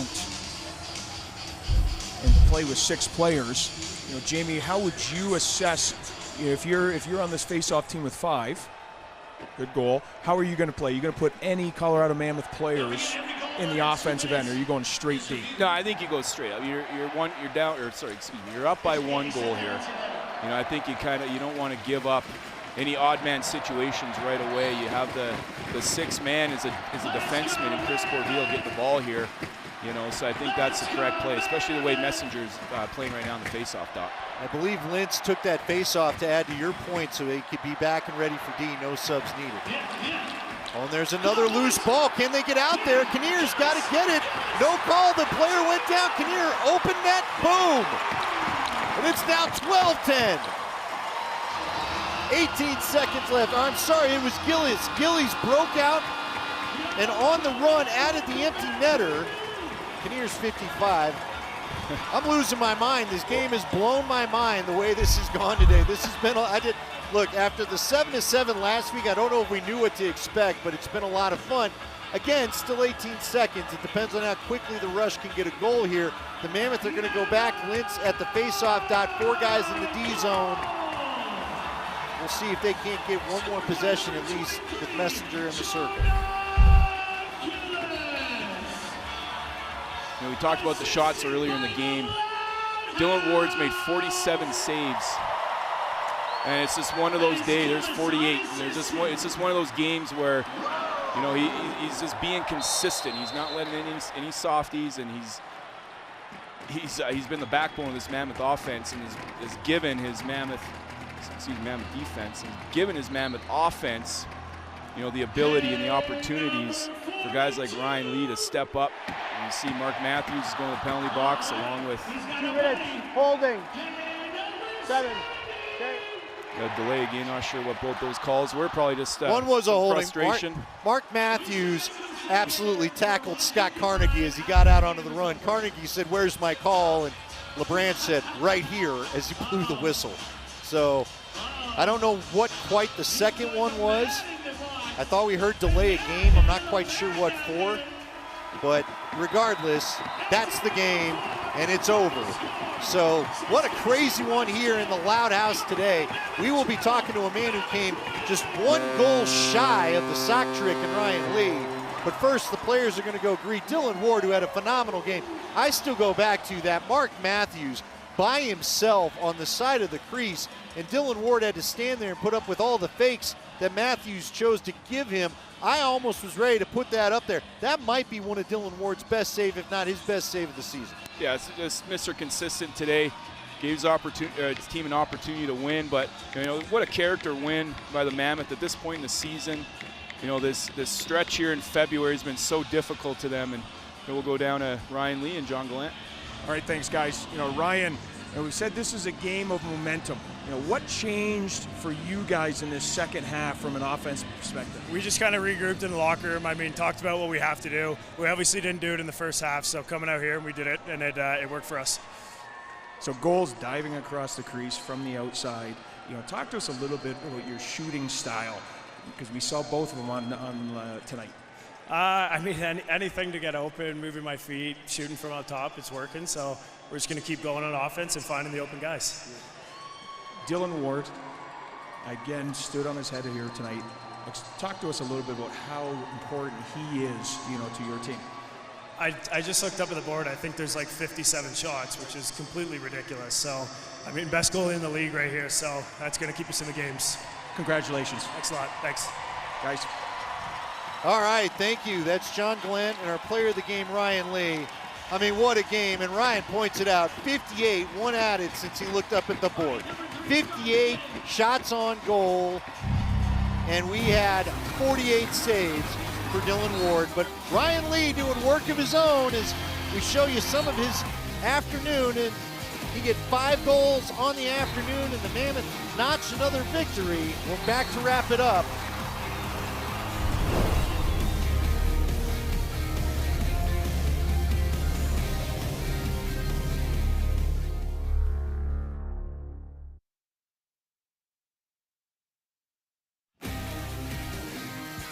Ah, what a fun afternoon of lacrosse we've had at Ball Arena, where the Mammoth take the game 12-10 over really a chippy, great effort from the Saskatchewan Rush. The National Lacrosse League is brought to you by Guaranteed Rate. If you believe it, you can do it. Guaranteed Rate, believe you will. NLLshop.com, a Fanatics experience, officially licensed everything. And BetMGM, the official sports book of the NLL.